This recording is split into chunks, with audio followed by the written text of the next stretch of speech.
are. Good morning, everyone. Boy, we've got just about a full house. Can you believe it's February already and we're talking about this? Anyway, for those of you that don't know me, I'm Cindy Landers, and along with Barrington Maxwell, we manage all the district and state testing for Orange County. How many of you guys are new?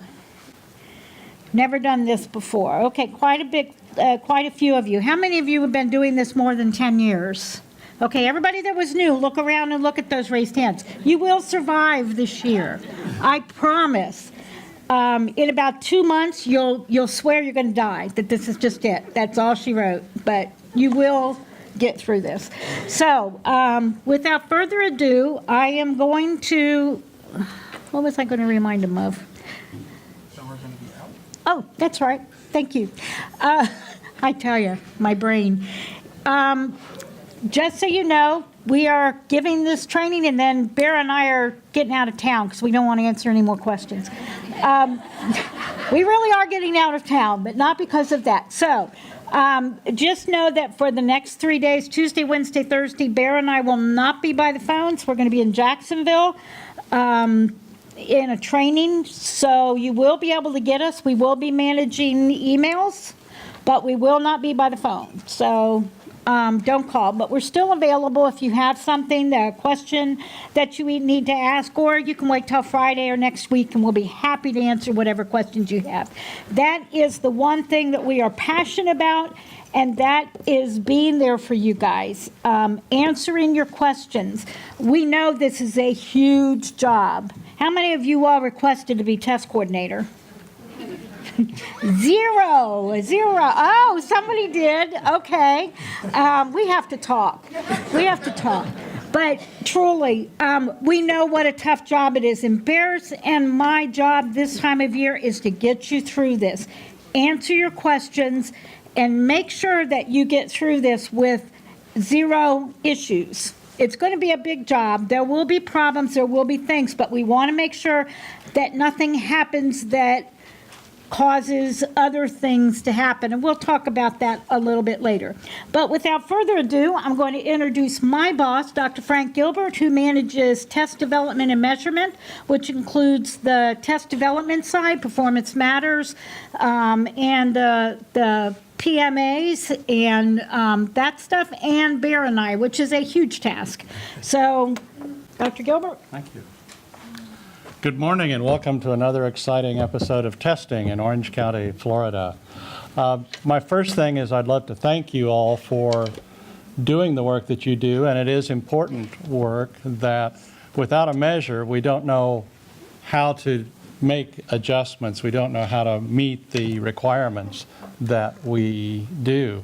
When I was growing up in a small town in Kansas, my dad was a family doctor, and in a small town, you have the opportunity to wear a lot of hats, and one of his hats was coroner. And so he said, if you want to find out what hospital is doing the very best medicine, you find out who's doing the most autopsies, because they're looking at their mistakes. They're trying to figure out what they can do better, what they can do in the future that will have a better outcome.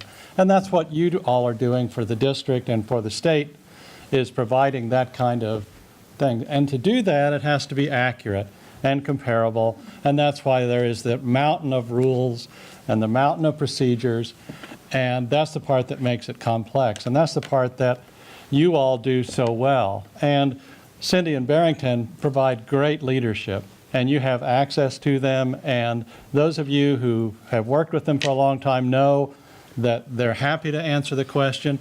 Much prefer answering the question than fixing a problem.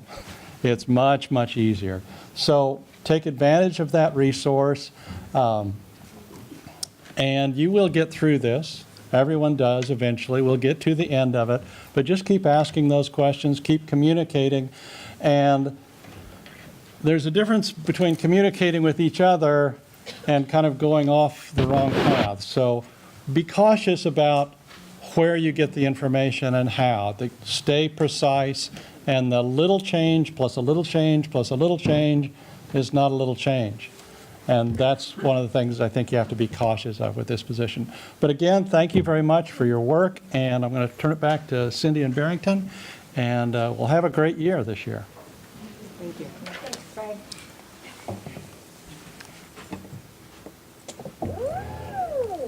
All right, good morning, ladies and gentlemen. Wow. We're all here, of course, to talk about the 2018 spring state assessments. We're going to be covering the elementary and secondary. We know that some of you are from the K-8s as well as other sites, so we'll make sure that you all have the information that you need. Today's training is going to cover all of the state testing. So we're going to talk about the FSA paper-based test. We're going to talk about the FSA computer-based test. We're going to talk about the NGSS tests, which are mostly EOCs at this point. We're going to talk about statewide science. All right? So if you're here for another test, come back next week and we'll talk about that test. Make sure that you have the manuals that you need. Give me 1 second. Make sure you have the manuals that you need. The NGSS and statewide science tests are being delivered this week, so you don't have those yet, but they are on the way. Yes, ma'am. The PowerPoint, if you go to training.ocps.net, you will be able to find the PowerPoint there. Again, that URL is training.ocps.net.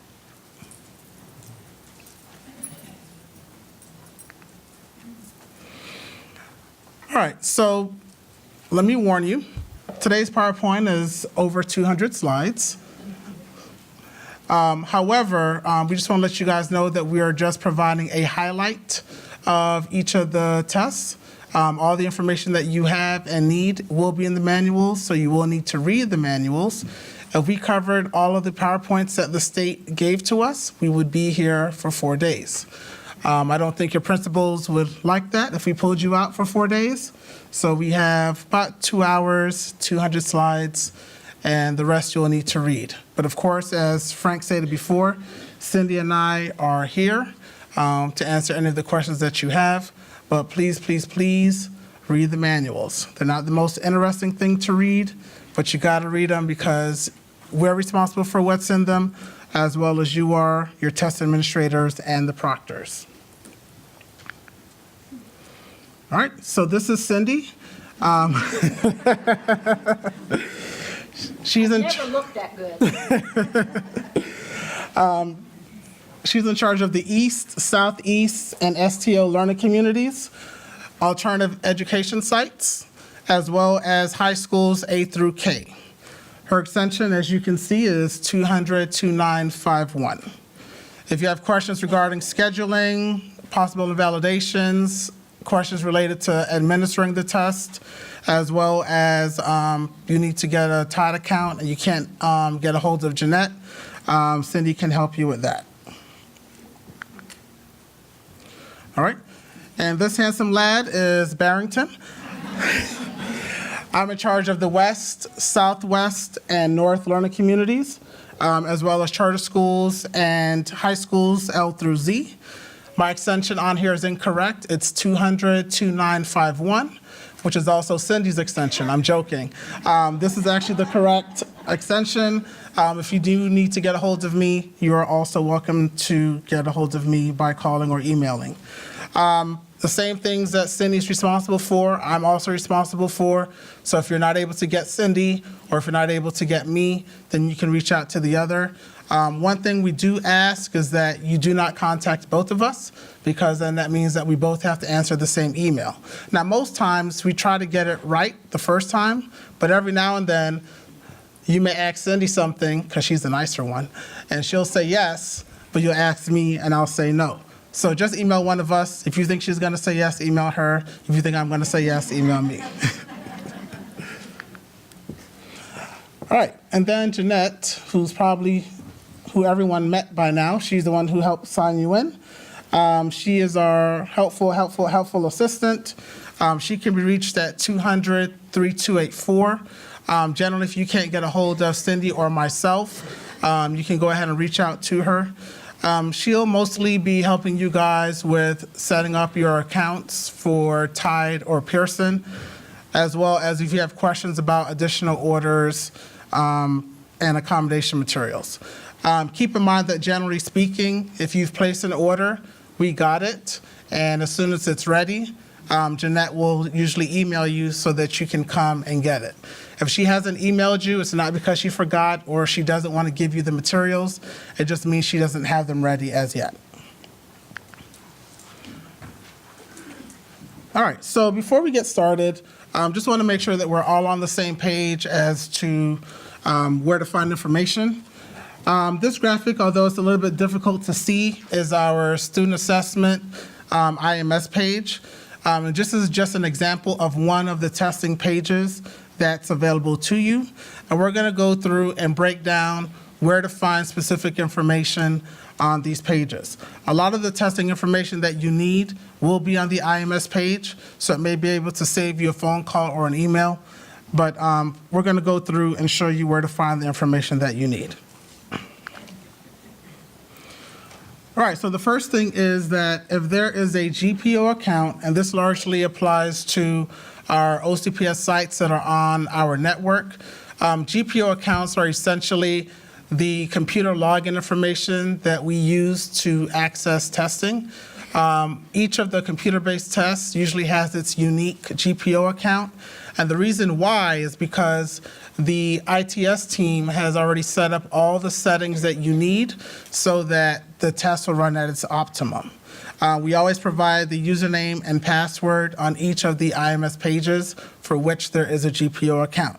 So if you can't find it, you can't remember it, it will always be on the related IMS page.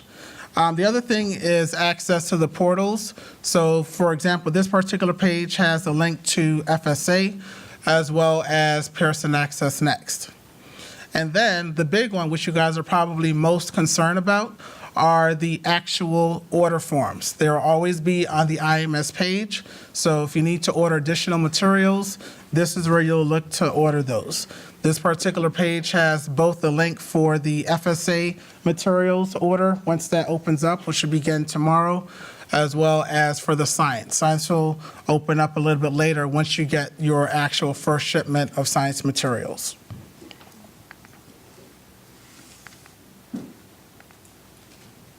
Okay. All right, so again, if you're needing to order additional materials, as we mentioned before, we recommend that you submit one large order as opposed to 6 small orders. So if you know that you may be getting some kids in all week, rather than submitting an order that Monday, maybe wait till Wednesday or Thursday so that you have a better idea of the materials that you need. We ask, as I mentioned before, that if you are placing an order, wait until you get an email that it's ready. That way you're not wasting gas and time to come down here only for us to say, hey, it's not ready. We do know that sometimes you're here for other training, so if you want to pop in and see if it's ready, that is fine. If it's ready, of course, we'll give it to you. If it's not, then as we said before, just wait till you get that email from Jeanette. All right. So on our IMS page, you'll often hear us refer to a part of the page as the right-hand navigation bar. It's found on the most right-hand side of the page. On it, it is replicated on every page. We have our test calendars, which are the ones for the testing coordinators to use. They're nice and colorful and pretty, and you may be tempted to share them with parents, but you can't share the calendar with parents. It's for your use, for your internal school use. This doesn't mean that we're hiding the dates. You're very welcome to share the dates. Sometimes we get emails saying, well, can I tell the parents when the kids are testing? Absolutely. You just can't print out this colorful calendar and give it to them. If you want to print out a calendar and give it to parents, or I have a link for your school website, then what you'll want to do is go to the OCPS website, which is ocps.net, click on About Us, and under Calendars, you will see that there is a link for the testing calendar. It's about 10 pages long. I'm not exaggerating. If you guys are looking for seats, we have plenty up here to the front.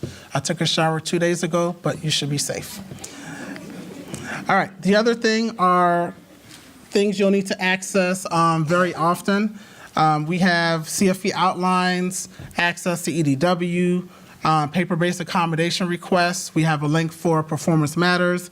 And then if you are needing to upload security documents for testing, the link is there for that page as well.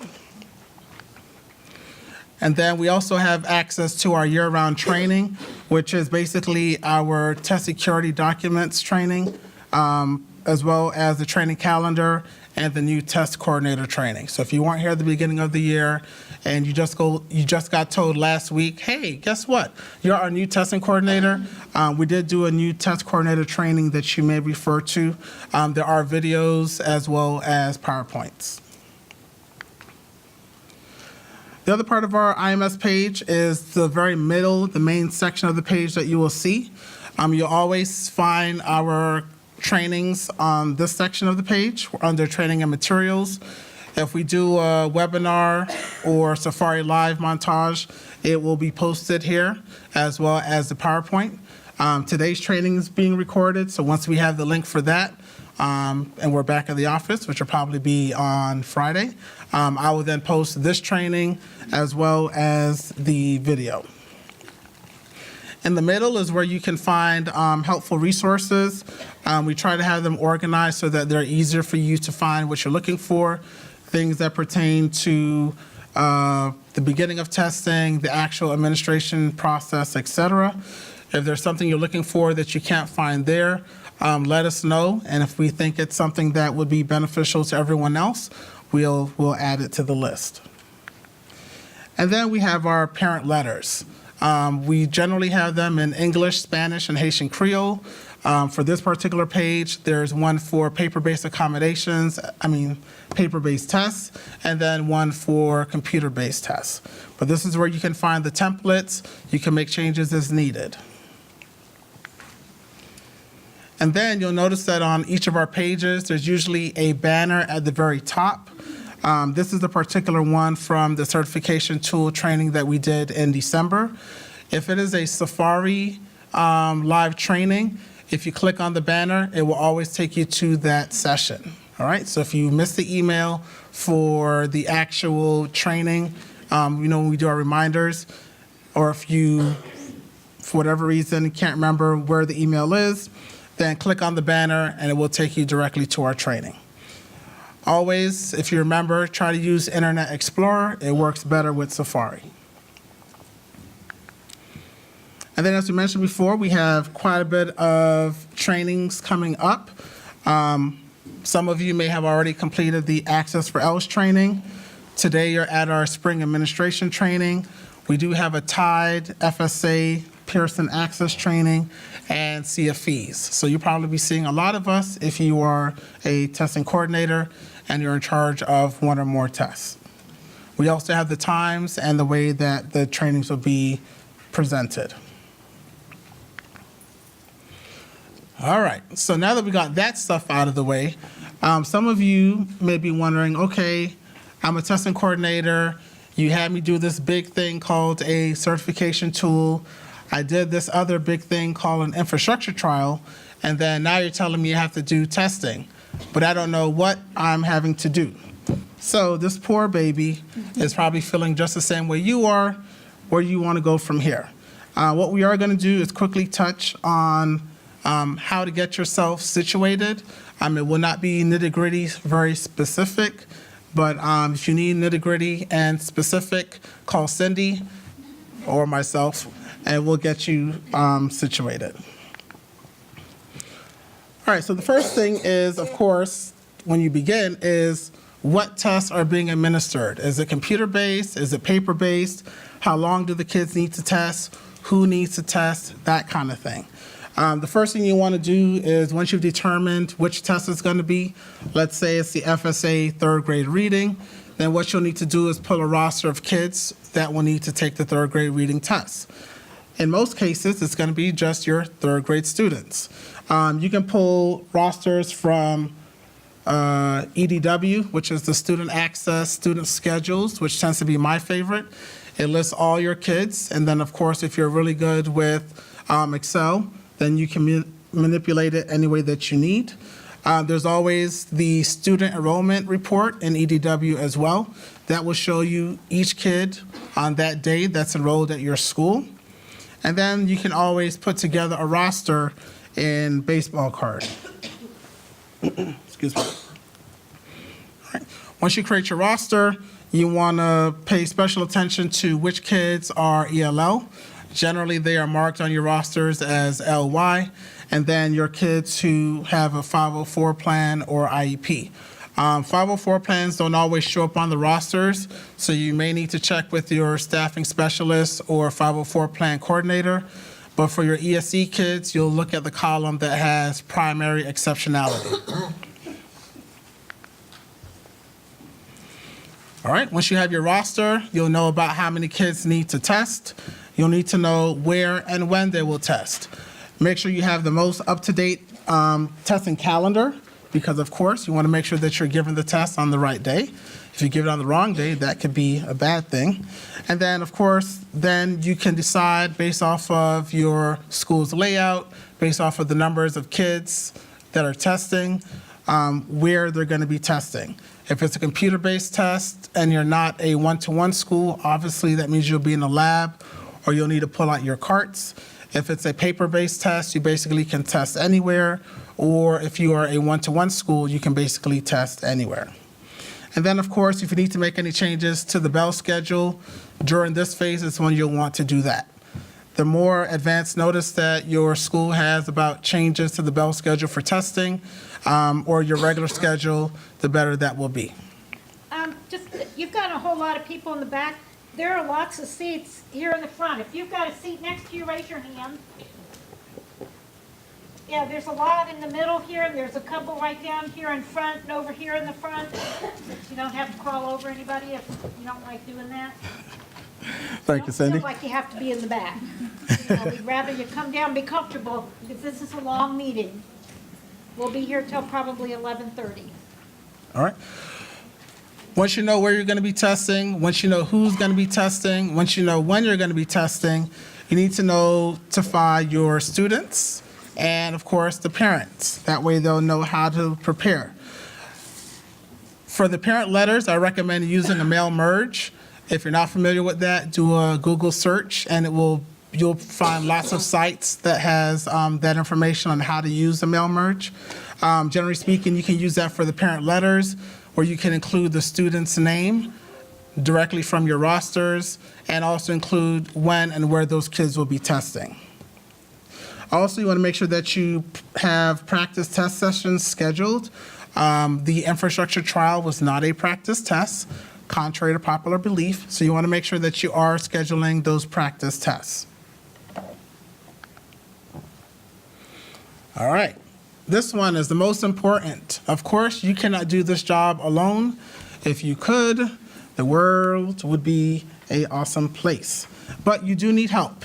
Therefore, sometimes I use a form of a word, voluntold, where people are told to do stuff that they probably would not want to volunteer for, or ask nicely. I always say, you get more bees with honey. Some people say flies, but I like bees better. So, now you want to do, you want to make sure that anyone that's going to be a test administrator, a proctor, you let them know, hey, I need your help. These are the days I need your help. Don't schedule any surgeries. Don't get married. Don't have babies. Don't be sick. Don't take a vacation. Don't retire. All that good stuff on the days that you're going to be testing. All right? But seriously, make sure that you do verify their availability. That way you don't schedule someone, you expect them to be there, and then on the morning when you are expecting Mary Jo to be in room 101, Mary Jo is hopping a flight to Italy. All right? The other thing, too, is you want to make sure that they've all completed the Canvas test security training, and the link is on our website, as we mentioned before. They do need to complete the course and provide you with the certificate. If they completed it for this school year already, they don't need to do it again. And then, of course, you'll need to actually provide them a training. It doesn't matter if they've done this every day since birth, they still have to be trained every year. Just like you guys have to come in and be trained, you will need to provide them with training as well.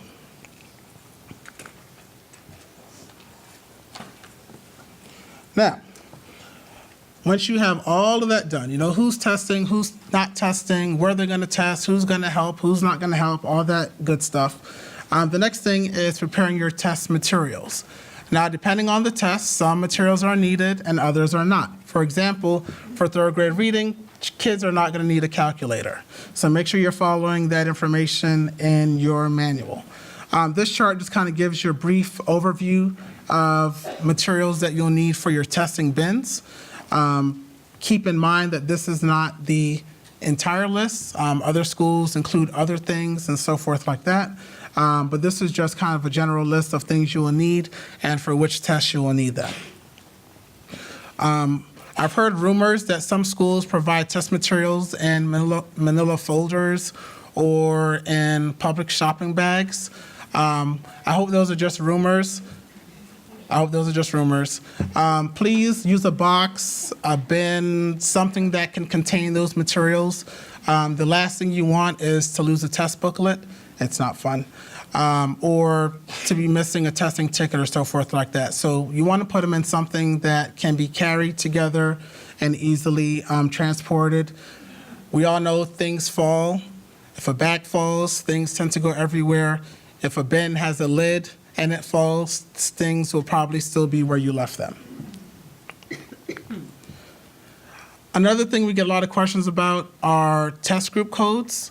Usually on the first day of testing, we'll get a call from at least 2 people who will say, "Where do I find the test group code?"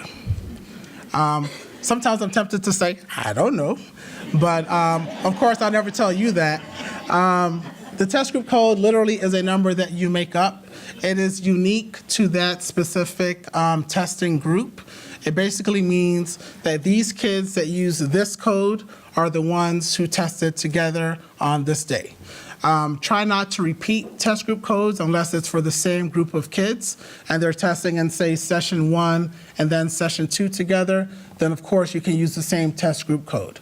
Another thing we tend to see is you created the test group code, but then you don't use it. The test group code has to be on the seating chart. It has to be on the security log. It's a good thing to put it on the security administration checklist as well. It can be any 4-digit number, all right? Here's another list of things to put in your testing bins. See how they're nicely laid out. You can look at the list later. I won't go into great details about that, but just make sure that you have the materials needed for your test administrators on the day of testing. Generally speaking, I know that many of you are OCD. Even though you don't want to admit it, it's okay. We're all family here. Try to get your bins done maybe about a week or maybe at least I would say at least a week before testing. Generally, you have your test materials 2 weeks before testing. So the second week, if you can have your bins ready, that takes a lot of the burden off of you.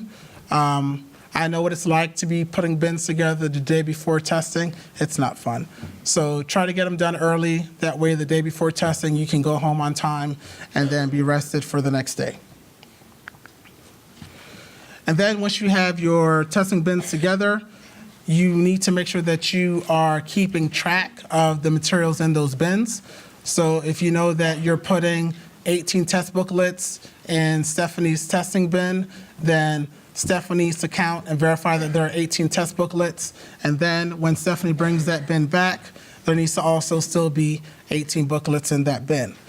You are ultimately responsible for the testing materials. If there's something missing and we get an email from the state, the first person I'm going to call is you and saying, "Hey, where's this testing booklet or document, what have you?" I'm not going to ask the test administrator. I'm not going to ask your principal. I'm not going to ask the proctor. We're coming to you. I know that sounds kind of heavy, but it's true. This is just a general personal rule of mine, and I recommend that you adopt it. When kids are in the room and there's testing materials in the room, if the test administrator doesn't know where those materials are, a kid should not leave the room. That goes for testing tickets, test booklets if they're going to the restroom, as you're giving them the restroom pass, you need to see that the test booklet is still on the desk, or same thing goes for the ticket. All right, during testing, one of my favorite books to get from the library, you may not recognize this, but it's a Where is Waldo booklet. Waldo's usually a guy who would wear these wonderful red and white striped shirts, and then he would hide in a crowd of people. You cannot hide from your test administrators and proctors on the days of testing.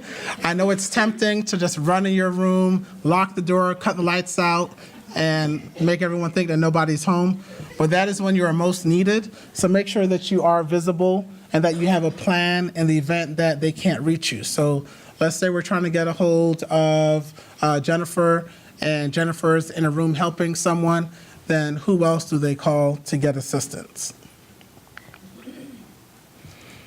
All right, then, when it's all said and done, almost, you want to make sure that you sort your test materials by type, seating charts, security logs, etc. If it's a paper-based test, you want to double-check the demographic information only. You're not checking answers in the booklets. That would not be a good thing.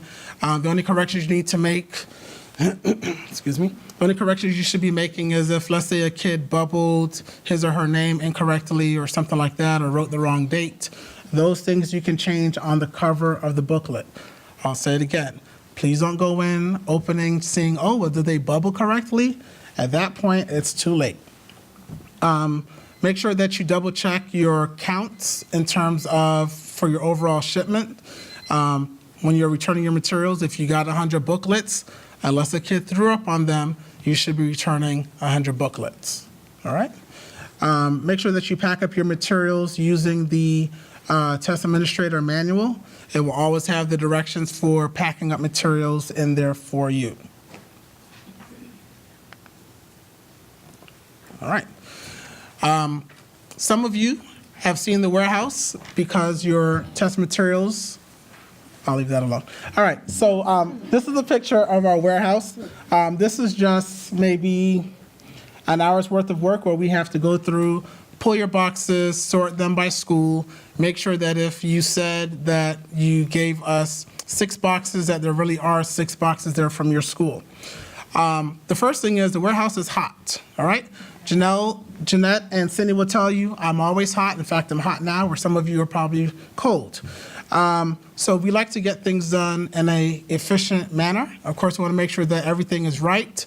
I may have to check a box. That's okay. I don't mind it. That's why I'm at the warehouse. One of the things that I am begging you, I really am begging you, please, please, please, please, please do not use Scotch tape on your boxes. You guys are going to laugh. You're going to look at me crazy. But then every year, I get 6 boxes with Scotch tape. All right? How many of you like to order from Amazon? Yeah. You like to get your boxes. They never come with Scotch tape. You know why?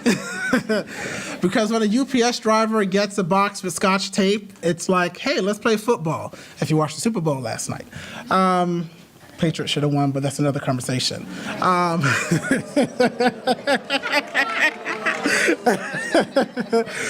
But no, seriously, Scotch tape, when it gets, when moisture hits it, it's no longer tape, it's just paper. So please use packing tape, duct tape, anything but Scotch tape. Or masking tape. Yeah, masking tape is another one that doesn't work very well. All right, I'm going to turn things over to Cindy, and I'll see you guys in a few minutes.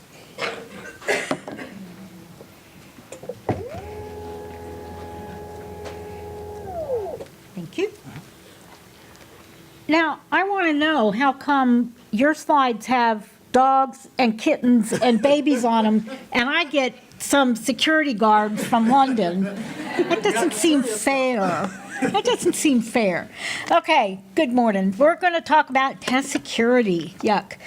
I know it's the really boring part, but it's the really necessary part of this job. We continue to have a problem because of the emphasis, the bad emphasis that is, I don't want to say bad, but the emphasis that is being put on our teachers, on our staff, on our principals, to make sure that our grades are up and our test scores are up and our school grades are up. And unfortunately, people are making bad decisions about this. We just found somebody that was using some materials from last year and was using them in their classroom as practice stuff for their kids. That person probably isn't going to have a job by the end of the year. And if you know anything about the state, they also will come after the Professional Practices Board, and the person probably doesn't have a career anymore either, okay, because of a really bad decision.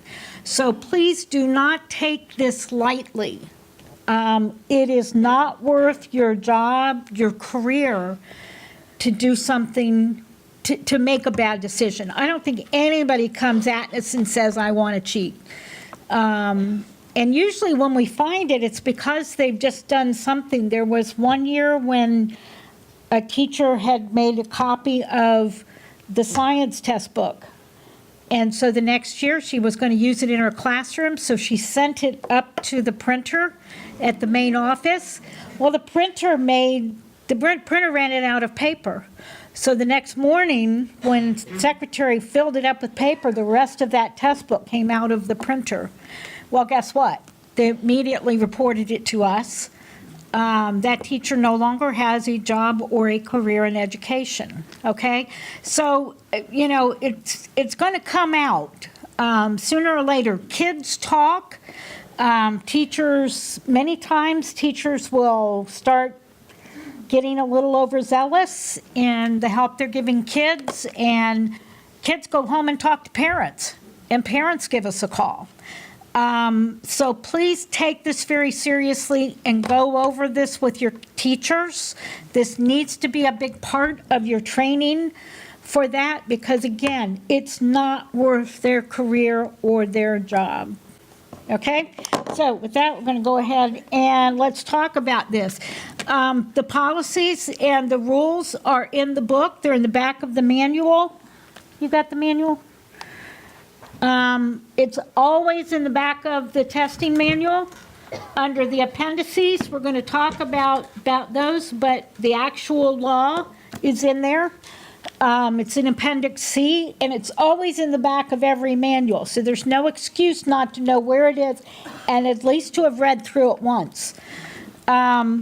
Examples of the prohibited activities, we know what these are. Reading or viewing of the passages or test items before, during, or after, revealing the passages or test items, copying, explaining or reading, all of those things that we know. This is not rocket science. This is very, this is just common sense, what we don't do. We are trying to get a true read on what our kids know and can do based on the Sunshine State standards. Or the Florida standards, sorry, we don't do Sunshine State standards anymore. Again, the policies and procedures, the school personnel, you must make sure you give out these manuals to your teachers. Do not worry about losing a manual. Now, we don't want these floating around after the test. The biggest reason for that is because this sucker changes every year. There's always a section in the front for new things, but it tends to change. The script tends to change. We don't want this being used next year and a teacher pulling it out, oh, I've got a manual, I've got it left over from last year, and then using the wrong one and doing something wrong. That's the only reason we don't want these floating around. So don't hesitate to give these out to your teachers before your training so that they have a chance to read through their parts. They can mark it up. We're going to talk about, I'm developing some tabs for this to make it a little bit easier for you to find stuff in the manuals so that you can just get the tabs and print out on there and stick them in your books to make it a little bit easier to use. Your teachers should have their scripts marked in here, which ones are theirs. They can highlight timings, all kinds of things. This is not a secure document. We just don't want it floating around after the test. We want you to get them back, but if one gets lost, we are not going to worry about it. I'd rather the teachers have these in plenty of time and for you to need 3 more for your school because they got lost than to keep these from the teachers. And we've had that happen. Everybody is so worried about testing materials that it sort of bleeds over into this. Make sure your teachers have them and make sure that they kind of read through them. If it were me, and granted, I'm kind of a curmudgeon and I like to take things further than they need to be taken. But I'd start giving the teachers a little quiz when they come to the training, just to make sure they've been through. And I'm not talking about, a 52-item test, but, what appendices do you find the accommodations on? Just to know that they've looked through it and that they've got that. So make sure that they have those. They also need to go through the professional standards security course. Now, that's out there. I'm assuming most of your teachers have already been through it based on the other tests that we've already given. They only have to go through it once, but you should have those certificates on file to make sure. And if you've had new teachers come on, or if you're testing a grade level that previously was not tested, make sure those teachers get caught up and go through that security course. And I think Barrington pointed it out when he did his part. It's out on the IMS page for both employees and non-employees. So if you have additions volunteers that are proctoring, they need to go through that security course too, because we want to make sure they understand what they can and can't do. We have had proctors go through, and I find them sitting and reading during the test, or I didn't find them, but it got reported to me that they were sitting and reading during the test, or that they were sleeping in the back of the room. That does us no good. We don't want you if that's what your expectation is. And part of that is going through the security course, and part of that is sitting through a little bit with you to make sure they understand what their role is. Again, after any administration, those secure materials have to be returned. You should be signing those in and out. They need to be placed in locked storage. Also, for those things, and I know we thought we were getting away from this, the chain of custody form, but that's going to come back in a big way next year. Right now, they're talking about 3 through 8 will be total paper. So all paper again next year, which we're not happy about. I'm still praying for a miracle. I don't know, maybe an Easter miracle. It's not going to be a Christmas miracle, but that's going to be really tough because we're going to have to completely go back and figure out how to deliver that much stuff out to the schools, and the logistics of that are going to be really tough. Your locked storage. Now, I know this is a big deal. According to the state, this is not my rule, this isn't Bear's rule, but according to the state, no more than 3 people should have access to the locked storage room.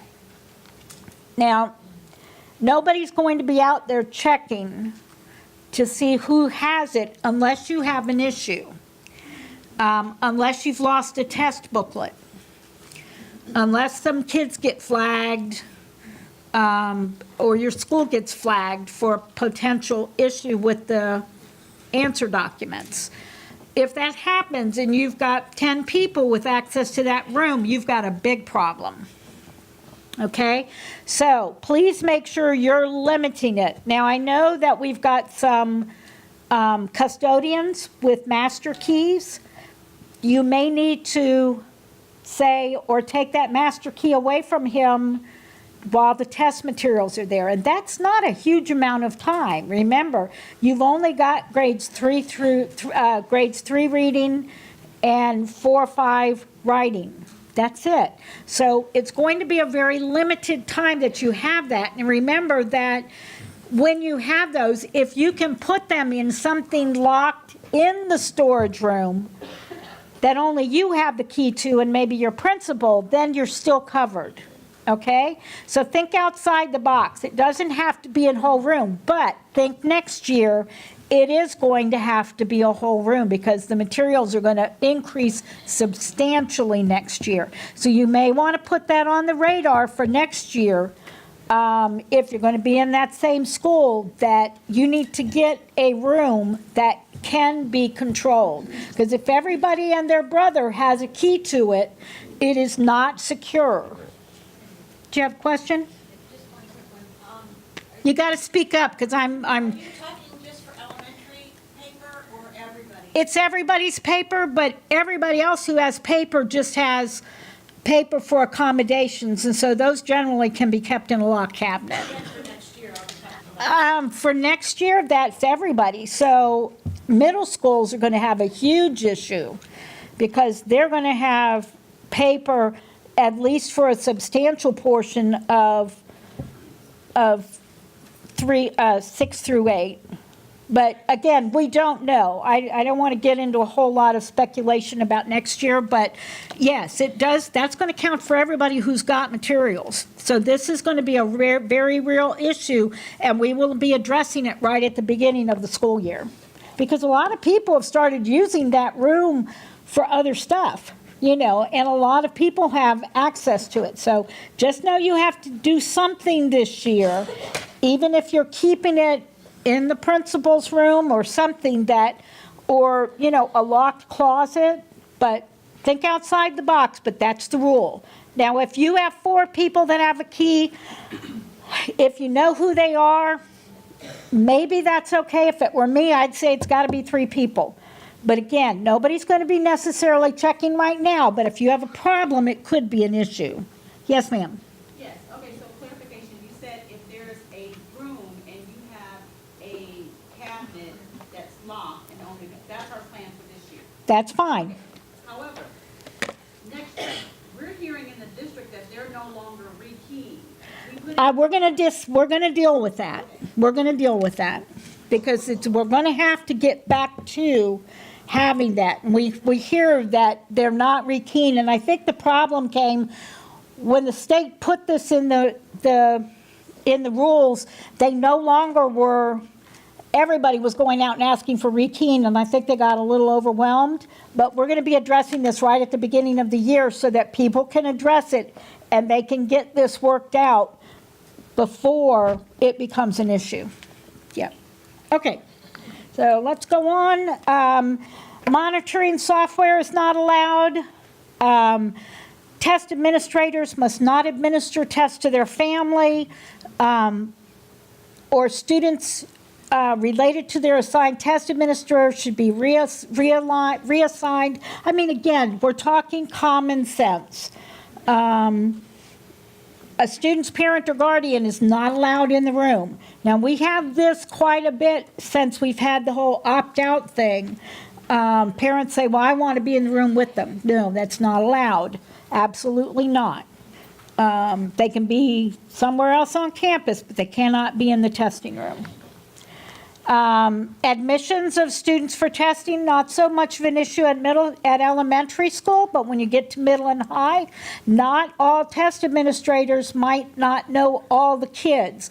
So again, you've got to make sure that every student in your classroom, the teacher knows that's the right student. So make sure you're checking IDs, or your test administrators are checking IDs if they don't know all the kids in the classroom.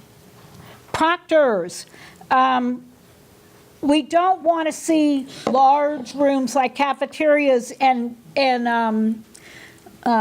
auditoriums used for testing.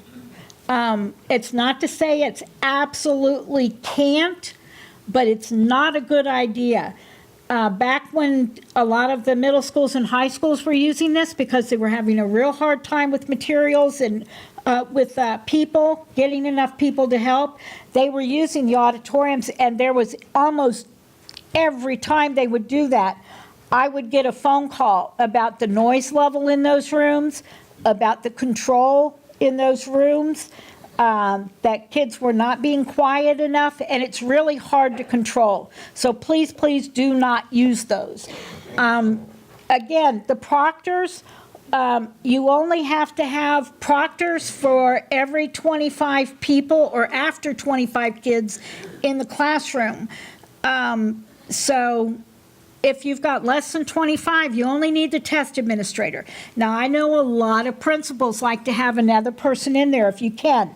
It's always a good idea, especially if a parent comes back and says, I heard my student say this about it. If you've got another adult in the classroom, always makes that easier to validate or verify that it did or did not happen.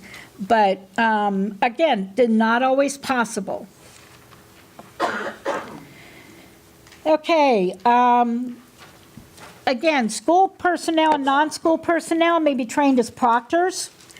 Only school personnel may be test administrators. This means that substitutes, interns, retired ex-principals who still have their certificate, whatever, cannot be test administrators. They must be a school personnel. But it also means that a paraprofessional, even a school secretary, if they're capable, have been through training, have been through the security course, and you are comfortable that they can handle the job with classroom management, that they could be a test administrator. But they have to be a school board personnel. They have to be paid by Orange County Public Schools. Okay, absolute rule, no exceptions.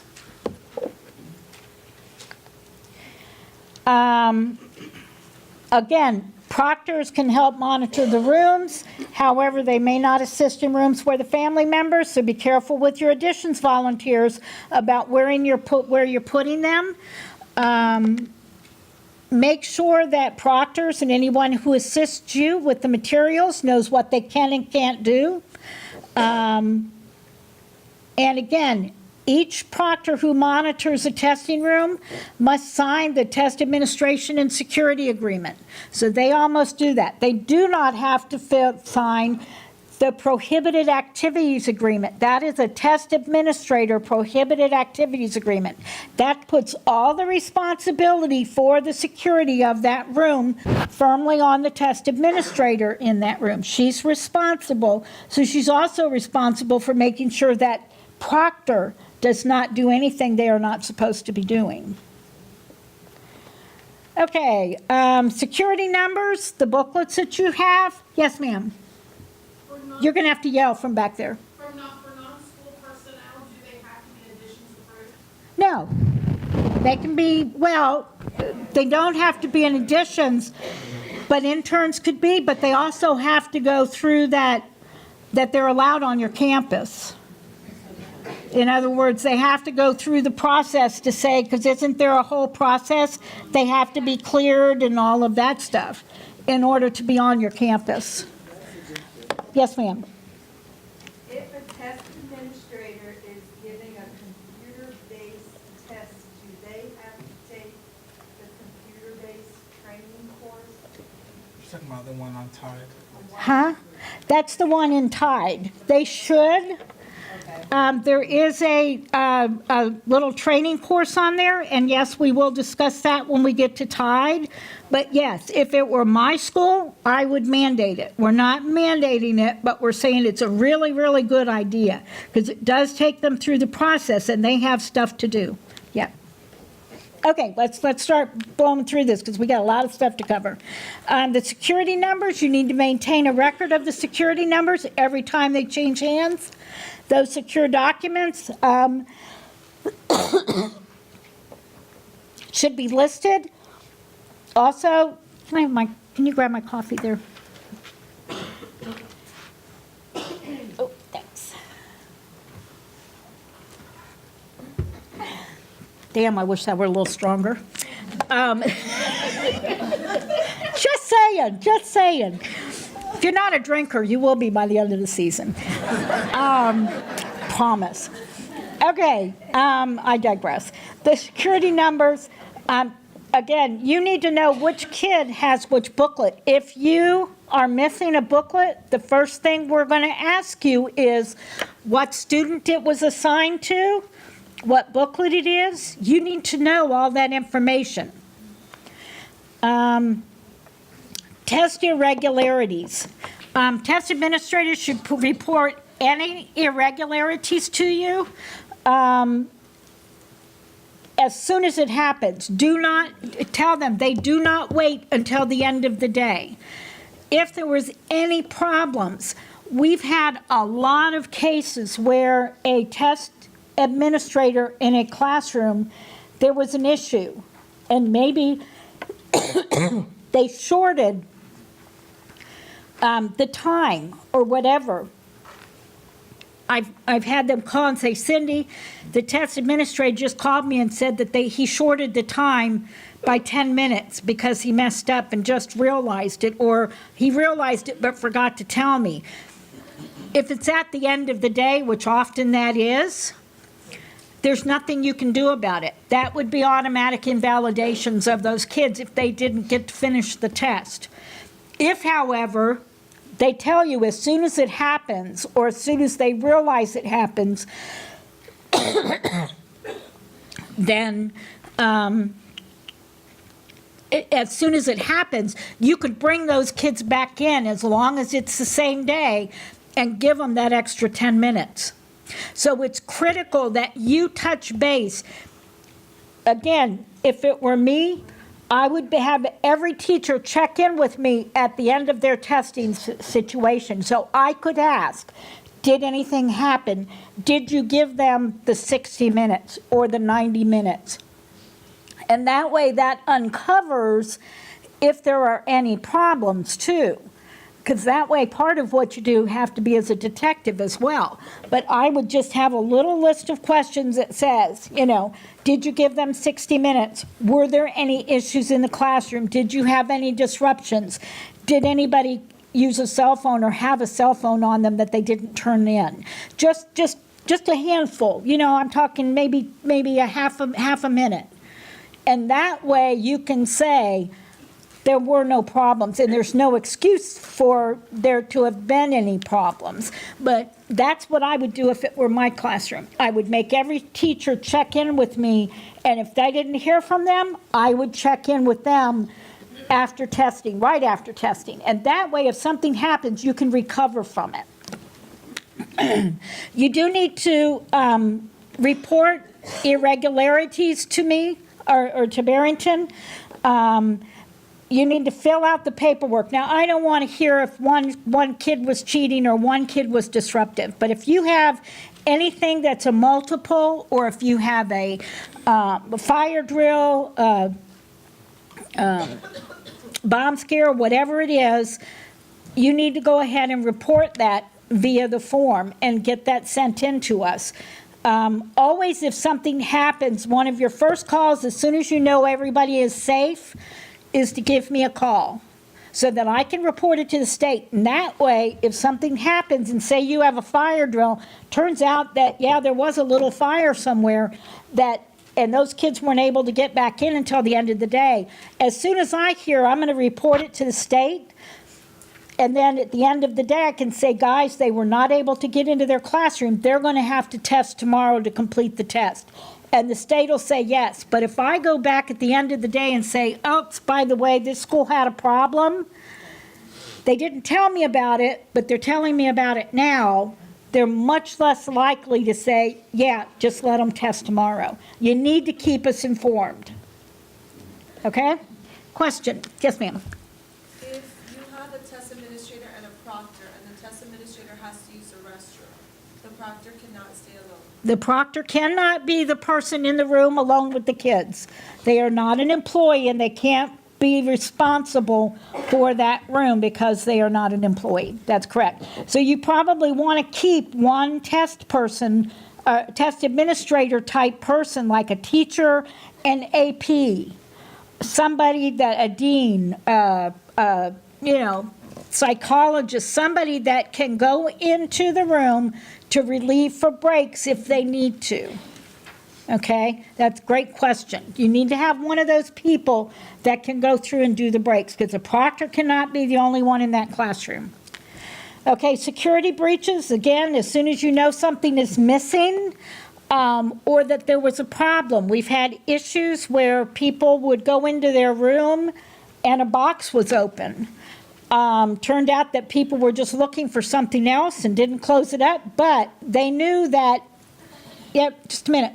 They knew that somebody'd been in there. Well, they reported it. So as soon as you know something like that happens, you need to report that to us so that we can help you be part of that process in investigating as to what happened. Yes, ma'am, in the back. I'm sorry, just to go back to the testing administrator and the testing proctor, and I know you said they have to be an employee. We usually use our primary grade teachers as test proctors. Will they be able to stay in the room if the testing administrator has to go to the bathroom? If they have been trained as a test administrator, they have to go through all the training about what they can and can't do. But yes, if they are an employee, they could be, even though you're using them as a proctor. If they're an employee and you've given them all the training that all your other teachers have had, they can be a test administrator, yes. Okay.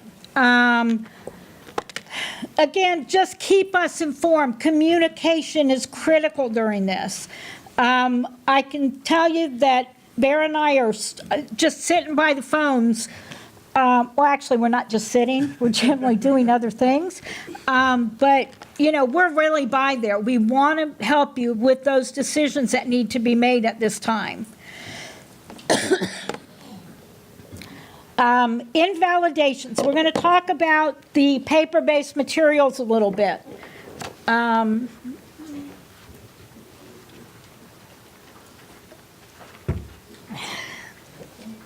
Okay, now we're talking about grades 4 through 7 writing and grade 3 ELA reading. When we talk about invalidations, and this kind of ties back into security, remember that the sole purpose of the invalidation is to make sure that a test that is not a valid testing situation does not get scored. So that's the whole reason for if a kid was cheating or if a kid is disruptive. We get him out of there so that he doesn't violate the rest of the kids' testing situation. If you have any issues with invalidation, please give us a call. If it's strictly Johnny was caught cheating, he was looking on Mary Jane's test. Mary Jane didn't know what was going on. He was looking from behind. The teacher knows it. Teacher saw it. She immediately calls you, get him out of the room and invalidate it. Now, if you want to ask, that's fine, but most of them are those kinds of things are pretty self-explanatory. Do not ask me, should I invalidate? Bear and I are not in that classroom. That teacher should be very aware of what cheating is and what cheating isn't. It is their call and your call. Now, if you say it's cheating, I will back you up to the mountain, top of the mountain, okay? And that's the law. As far as if I am the queen, you guys are the testing goddesses and gods of your own little realms, okay? Your say goes. Now, I'd also get the principal in on that, but, I'm not in the classroom. I can't tell you, is that an invalidation when it's something like cheating? And very often, teachers don't want to invalidate those kids, but it is very important if they see it that they need to do something right then. Another thing that happens is that teachers will let the kid go ahead and finish the test. No. If you see cheating, what would a teacher do in a regular classroom? They'd pull that kid right out and send him to the dean's office, wouldn't they? And I mean immediately. That kid would be out of there so fast it'd make your head spin. But because we've got a lot of ramifications about this, they're very hesitant to do it. It needs to be the same thing. If they know that student was cheating, they need to pull him out, stop the test, and it needs to be invalidated right then. It's really hard to tell a parent, well, we let Johnny go ahead and complete the test, but on further review, we've decided to invalidate. That's really tough, as opposed to, we saw Johnny looking at Susie's paper. We reminded him twice not to do that. He continued to do it. We pulled it out, and it's an invalidation, period. Okay? There's not much a parent can fight that. Don't hesitate to give them my number if they get really upset at you and say they don't want that answer. But if you think it's going to happen to that, just give me a call and say, heads up. Would you let Bear know this angry parent's going to call him? And, give all those to him. See, two can play that game. Angry parents, go to Bear. But it gives us a heads up. We can say, we have talked to the school. They made the right decision. The invalidation stands, period. Okay? We're never going to second guess you on that. Okay. Let's go on. The manuals, you should have these in hand. They're the pink ones. Oh, this is you, isn't it? Thank God. Just kidding. And just so you know, if you need to go to the restroom, we typically do not make big breaks because it's really hard to get everybody back in, and then it adds another half an hour to our time. So if you need to get up and use the restroom, they're right behind here. Don't hesitate, but we're going to plug through this because there's an enormous amount of stuff. Okay? But don't all go to the restroom at the same time. All right, because pink is my favorite color, I'll do the pink section. We're going to talk about paper-based accommodations, paper-based testing, not accommodations. Paper-based testing, largely grades 4 through 7 for writing, and then grades 3 for reading.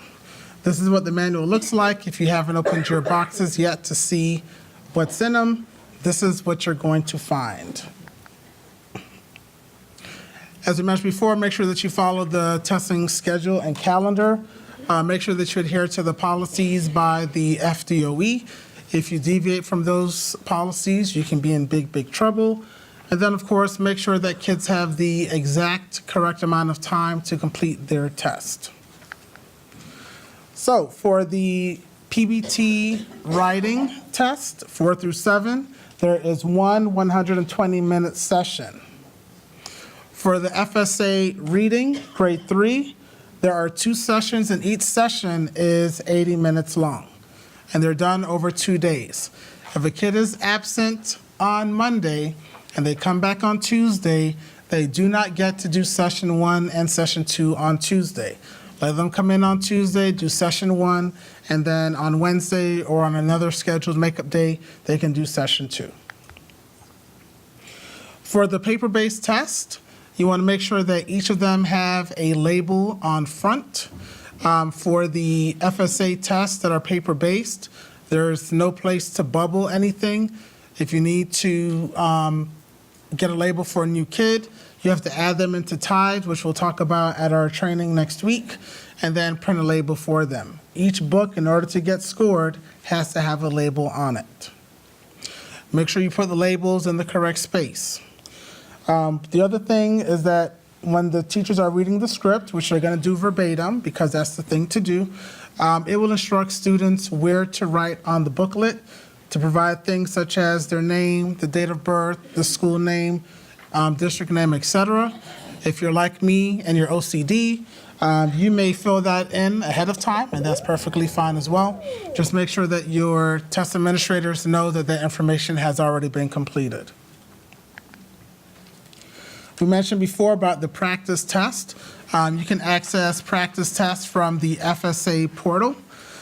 Students who are receiving Braille and large print, we do provide those tests in the paper-based form. The other tests that are paper-based, such as the 4 through 7, that kind of stuff, you would access from the portal. But for the Braille and large print, some of you may have already received those. Others of you, if you haven't received them, you will receive them. Some of you, we told you that we have them and you haven't picked it up. I will not call any names, but if that does apply to you, you can come get them from us. Also, for the third grade reading test, there are documents that tell kids how to respond to certain questions. You do want to go through that with your students so that they are familiar with responding to the questions on their test. There are also helpful handouts that will help you with the FSA writing available on the portal, so you're welcome to print those out and use them at your school.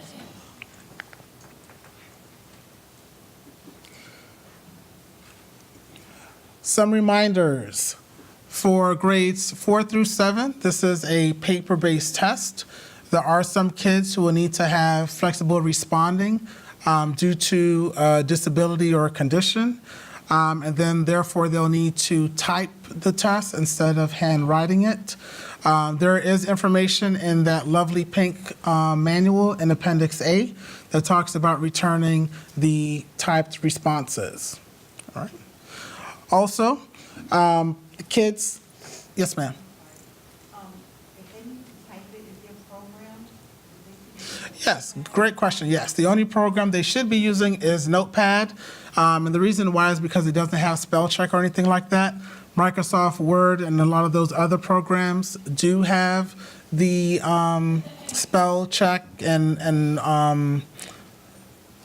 what's the other check? And formatting and stuff like that. That's not needed. So just have them use Notepad, print it out, and then you put it in the test booklet. No, I said print it out. Yeah, you print it out. Now, if you do want to transcribe it, which is an option, then the test administrator would transcribe it, or if you want to transcribe it, you could do that. But you can print it out and just put it in the booklet, yes.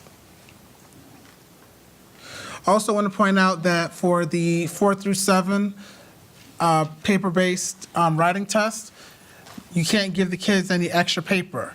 If they get 4 sheets to write, that's all they get. If they write in the planning sheet, that does not count. It has to be within the boxes of the page. Yes, ma'am. You can give them 6 planning sheets, but as long as they write the response in the test booklet, that's fine. Keep in mind that there is a portion for a break during the FSA writing, and we'll talk about specifically how long that break is. It's 3 minutes, but we'll talk about that again. And then, of course, as Cindy mentioned, if there are any accommodations, et cetera, like that, make sure that that's documented in TIDE. For calibration schools, which hopefully you all know what that is by now.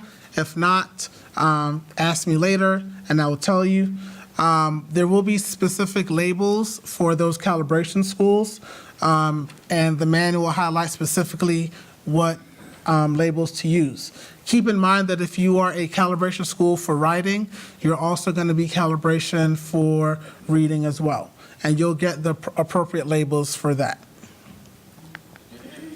And how long is that break? 3 minutes. All right, as a kid, I used to like reading Garfield. He likes to stretch and sleep and take naps and stuff like that. You can't take a nap in 3 minutes, but you can at least stand and stretch as needed. All right, it is 3 minutes, not 2.5 minutes, not 5 minutes, not 10 minutes. It's 3 minutes. Set your timers, give them 3 minutes. Yes, ma'am. Do calibration schools have a specific date when they have to take the test? Not for the writing, everybody's K through, well, not K, but 3 through 10, everybody's taking the test on March 6th. Yeah. For reading, it's paper-based for the grade 3. So again, you'll test during that window. There's not much variation, so you'll just test and return your materials at that time. Paper-based accommodation materials include large print, contracted Braille, uncontracted Braille, and 1 item per page. Generally speaking, we already know who these kids are that need these accommodations. If there's something that comes up because they're not a vision kid or what have you, then we will take care of that.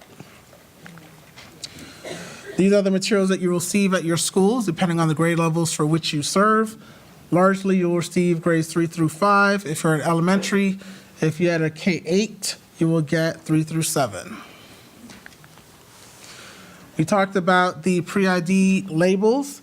Generally, with your shipment, you will receive a pre-shipment of printed labels. However, with Tide, you do have the ability to print additional labels as needed. You will get some blank labels with your shipment, and if you don't, we always have plenty of labels as well. But please, please, please do not return a book without a label. They will not be able to score it. This is another thing that happens a lot. Make sure you put the label where it says place label here and not anywhere else on the booklet. I'm going to say that again. Put the label only where it says place label here. I know sometimes, we're excited, we like that smell of fresh test booklets, so we just want to start putting labels anywhere. But don't do that. That's going to be a problem for you, because then you're going to have to get new booklets, print new labels, and you guys have tons of things to do. So put the labels where they need to go. If you put a label on the booklet, don't try to remove it, because that's another nightmare. Just put another label over it. Try not to put 6 labels on top of, labels, but another label over a wrong label is okay. Maybe even up to 2 labels, but try not to do more than that. If you need to do more than 2 labels on a booklet, then take a break, drink some coffee, and then get a new test booklet. If you find that the label printed and it's smeared or smudged, reprint a new label, because of course the barcode readers can't read the smudges. Okay. All right, this is just more information about putting it on there.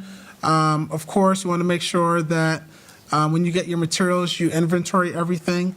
However, just note that the state only allows you to open up paper-based and accommodation materials 2 weeks before the actual testing date. Make sure that you are completing the chain of custody form, as we mentioned before. Cindy talked about locked storage for your paper-based testing materials. So you want to make sure that you are storing those correctly. Another thing you want to do is you want to make sure that the information on the labels is accurate. If that information is not correct, for example, a kid has a name change or something like that, or when we did the pre-ID file, the registrar made a mistake on the student's date of birth, that kind of thing, you will need to print a new label and make sure that it's corrected in Tide.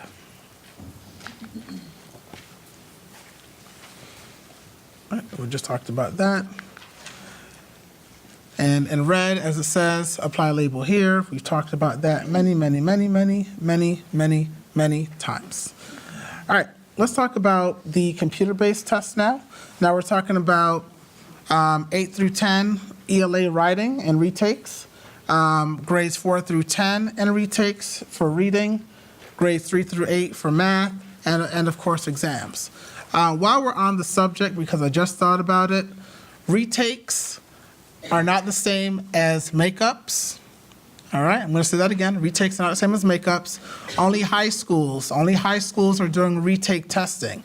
That's for the kids that did not pass the grade 10 ELA or Algebra 1 tests, so they need to retake it in order to graduate. Makeup testing is for a kid who missed the day of testing and needs to take the test on a new makeup day. As we've mentioned before, your test administrators, yourself, your proctors are responsible for the information in the manual. And blue is also my favorite color. It's kind of teal, which I'm wearing it today as well, pink and blue. You didn't catch that, did you? But that was on purpose. Those manuals are also at your school. Jeanette has some extras. We will open the form tomorrow to give her time to breathe and relax, because she's been working on WIDA orders all last week. So if you want to pick those up after today's training, just be patient, but you can go up and get those. But the manuals, if you do need manuals, we'll open the form tonight. You can start putting in orders tomorrow. And once she gets those processed, then you can pick those up. Again, make sure that you're adhering to the dates on the testing calendar. Make sure that if you have kids that need to get paper-based accommodations, that you are submitting those requests. The deadline is February 15th. Most of you have already done that. We have them. We're just waiting for the ESC department to look over them, and hopefully we can start letting you guys know sometime next week. Once again, the FSA writing that's computer-based is also 120 minutes. For the FSA ELA writing retake, which probably doesn't apply to you guys, so I'll skip over that, but that can't be more than half a day. For grades 4 through 5, FSA ELA reading is 2 sessions, and that's in 80 minutes. 6 through 8 is 2 sessions, and that's 85 minutes. And then high school is 90 minutes and 2 sessions. Again, 1 session per day for reading. For mathematics, 3 through 5 is 80 minutes, and those are 2 sessions on 2 days. For 6 through 8, they are 60-minute sessions, which are 3 sessions, and those are still over 2 days. Of course, if they have accommodations, such as extended time at the middle school level, and the test runs over onto the second day, on the third day for math, then that's okay. But in most situations, your kids are going to finish it in 2 days. If you're doing Algebra 1, for those of you that are at the K-8 sites, Algebra 1 is 90 minutes, and those are 2 sessions. All right. Now, some of this is still going to be reverting to paper-based testing as well as computer-based, so just kind of look out for that at the top right-hand corner. So here are some things that are new. You want to make sure that your schools have, or your test coordinator, your TSR, have downloaded the correct FSA browser. If you've had an infrastructure trial, which all of you have done, by now you should have the correct browser. But if you did have some issues, make sure that all of your devices have the correct browser installed. By now, all of you should have a Tide account. If you don't have one, email Jeanette and she'll get you situated. But keep in mind that we're no longer using the Social Security number or SID, which is the student ID number. Tide will only accept the FLE ID, and that's found in SMS under Federal Info. No, there's no way to search for the student's FLE ID number on a big report like an EDW. However, back in about October, all schools got a file or a roster of FLE ID numbers. I don't know if we'll be able to do another update, but you do have at least the kids that were there through about October. So you can ask your principals for access to the file and the transfer folder, and that will at least give you most of your kids and their FLE ID numbers.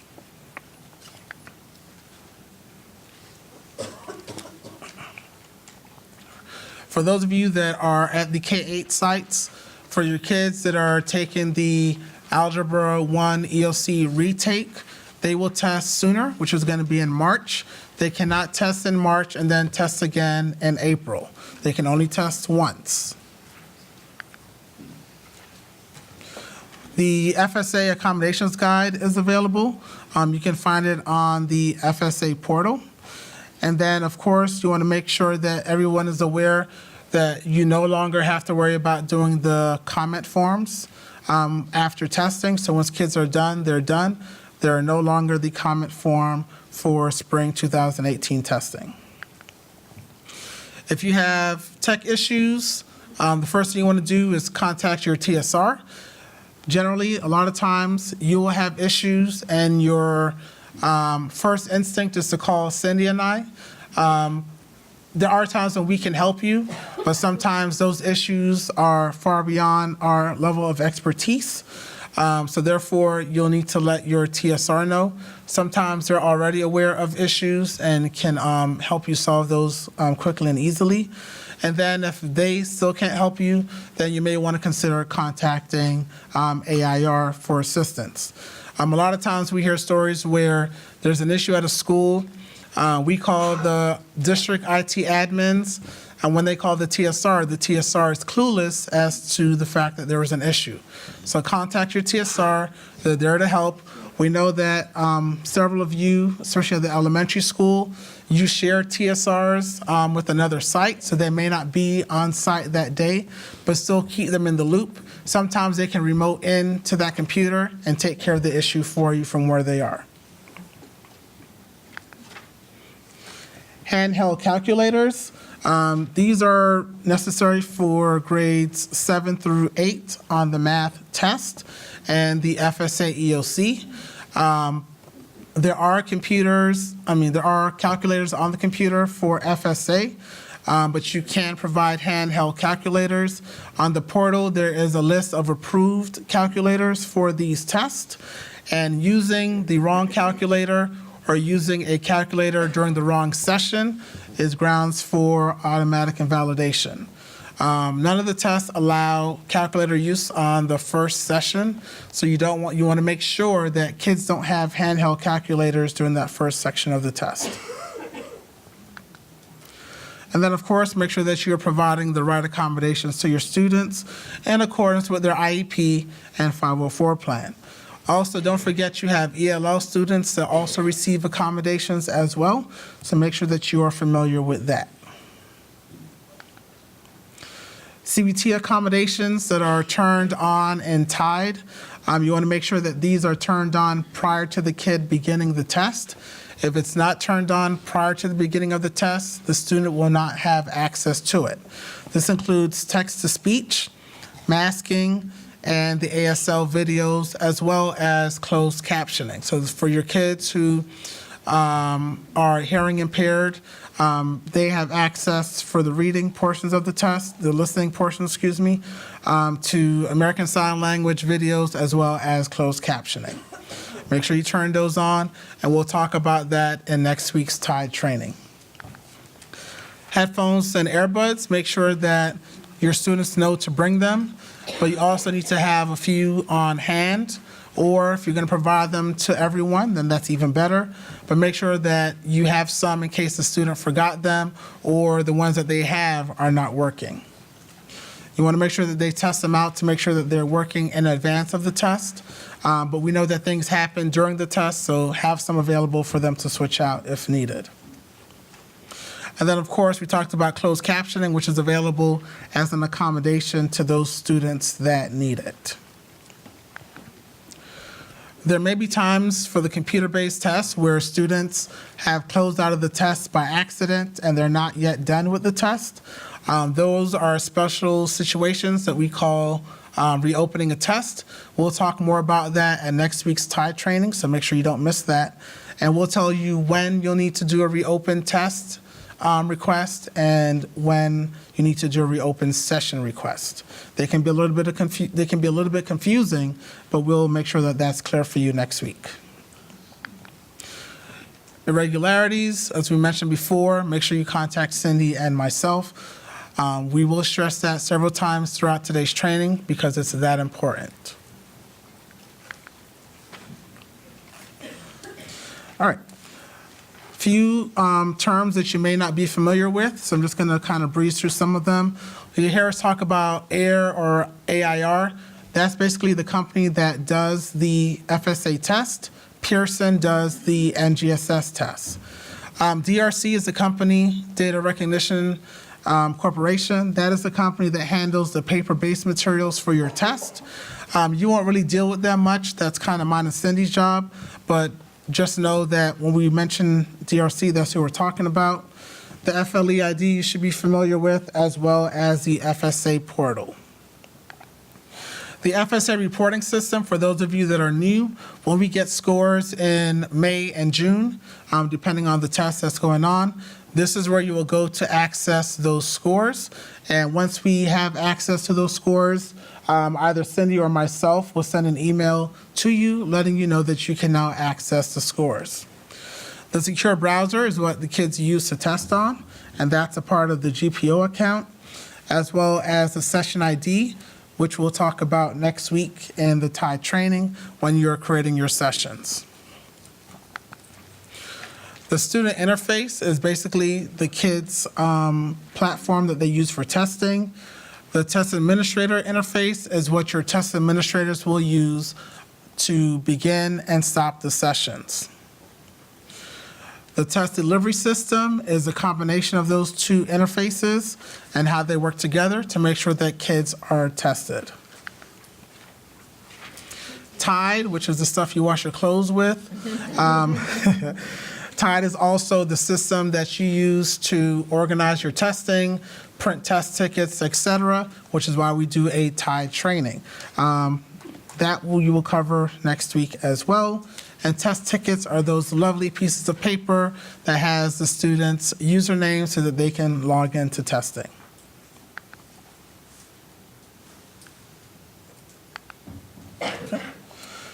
All right, kids to be tested. There are state laws in place that identify which kids need to take which tests. That information is specifically located in your manual, so make sure you adhere to that. Also, we want to make sure that if a kid is taking the 4th grade writing, that they take the 4th grade reading. All right?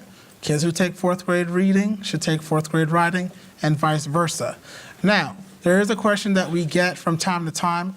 Well, what if the kid is a 4th grader, but they're sitting in Miss Emily's 5th grade class? What we call those are, what is the term? Because I just had a brain fart. But basically, they're, Off-grade level. there you go, off-grade level testing. Those kids, if they're 4th graders, but they're sitting in a 5th grade classroom, they will then take the 5th grade test, and we'll show you how to make that happen in Tide. It's fun. All right? Yes, Is that the same thing, like if we have a 3rd grader sitting in a 4th grade classroom? yes, They take the 4th grade, but not the 3rd grade? right. Generally, Doesn't it go according to what they're enrolled in on their schedule? yes, but if they're receiving instruction on a higher level than what they're in on SMS, then they take the course for what they're receiving instruction. I mean, they take the test for which they're receiving instruction in. So if it's a 3rd grader, but they're getting 4th grade instruction, generally those are kids who were retained last year, they will take the 4th grade test. If they're in 6th grade, but they're in 7th grade math, they take the 7th grade math test. Yes, in the back.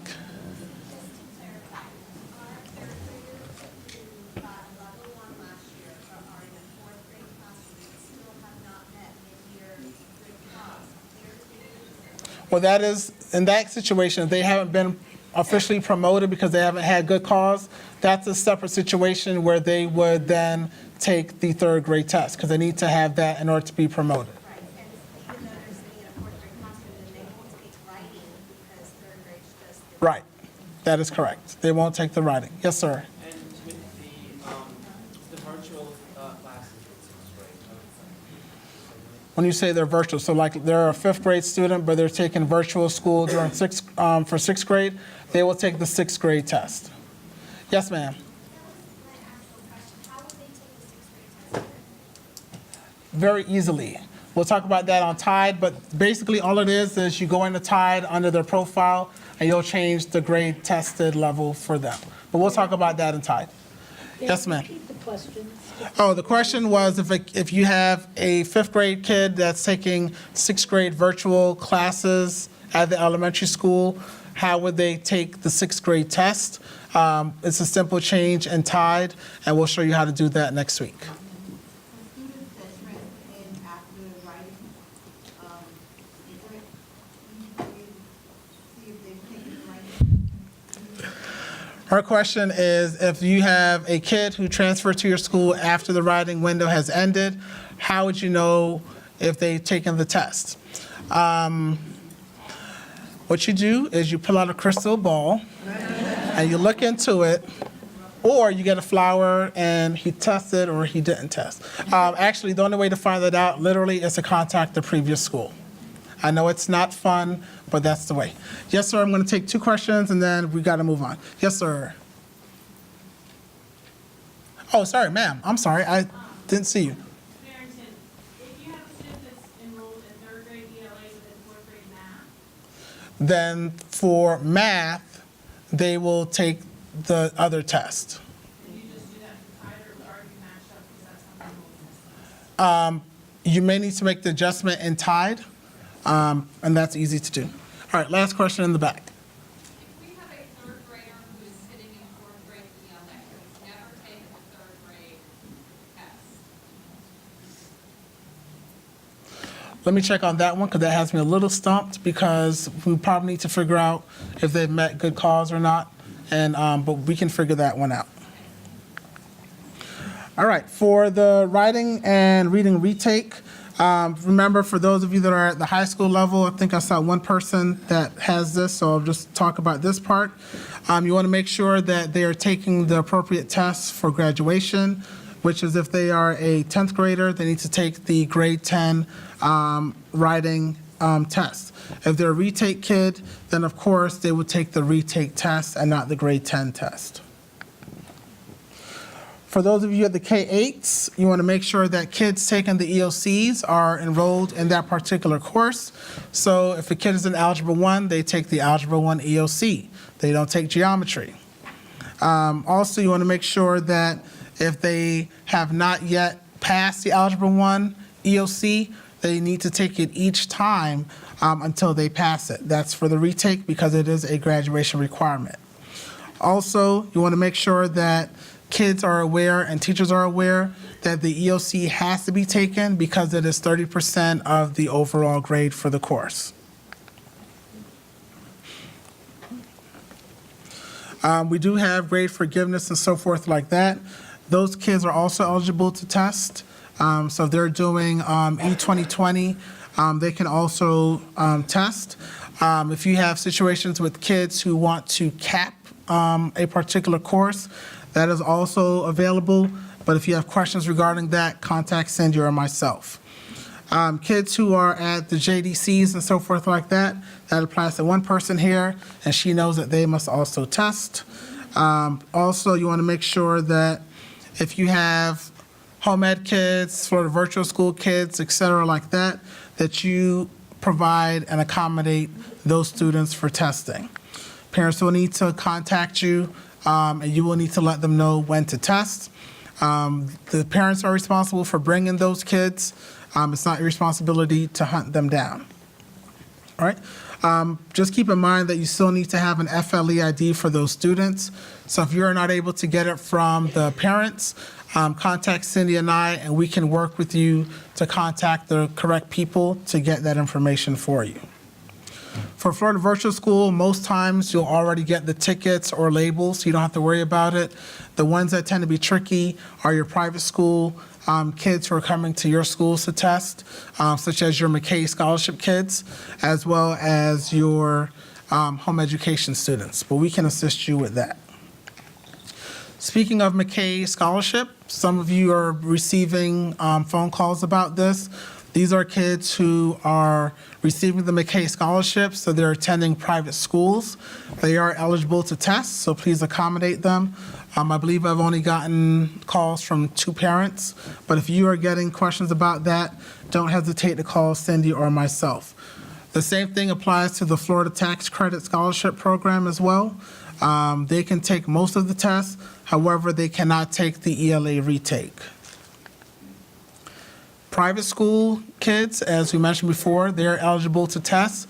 Generally, for those of you at the K-8 schools, these are kids who are currently attending private schools but will be enrolling in a public high school next year. Most cases, they're going to come to you to take the Algebra 1 EOC. So you can allow that, and we will assist you in getting them an FLE ID so that they can be registered for testing. Right. We've also talked about your ELL accommodation students. They still take all the tests that we administer. That includes the FSA, ELA, writing and reading, especially for Orange County. Even if they have a due date of yesterday, if they come in, they will still test. That is a Orange County policy, so make sure that you do provide testing for those students. I know it sounds harsh, but that is our policy. Pages 259 through 260 has information about the allowable accommodations for your ELL students. If your principal has an issue with that policy, they need to contact the multilingual office. not us. They're the ones that set that policy, and they're the ones that can work with the principal on whether they will make any exceptions to that. Okay. For this slide, I just want to touch on the ELL students are expected to also take the EOCs as well. Students with disabilities, these are your ESC and 504 plan students. Of course, they can test with or without accommodations. And then, of course, you want to make sure that they're getting the accommodations appropriate for that particular test. For example, a kid who normally would get oral presentation on a test, the reading passage cannot be read aloud to that student. So that would be an accommodation that they would not receive for that particular test. As Cindy mentioned before, Appendix A has all the accommodations that are allowed for the test, and that also covers your ELL students. We talked about which accommodations are available for computer-based testing. We also have the writing and reading passage booklets.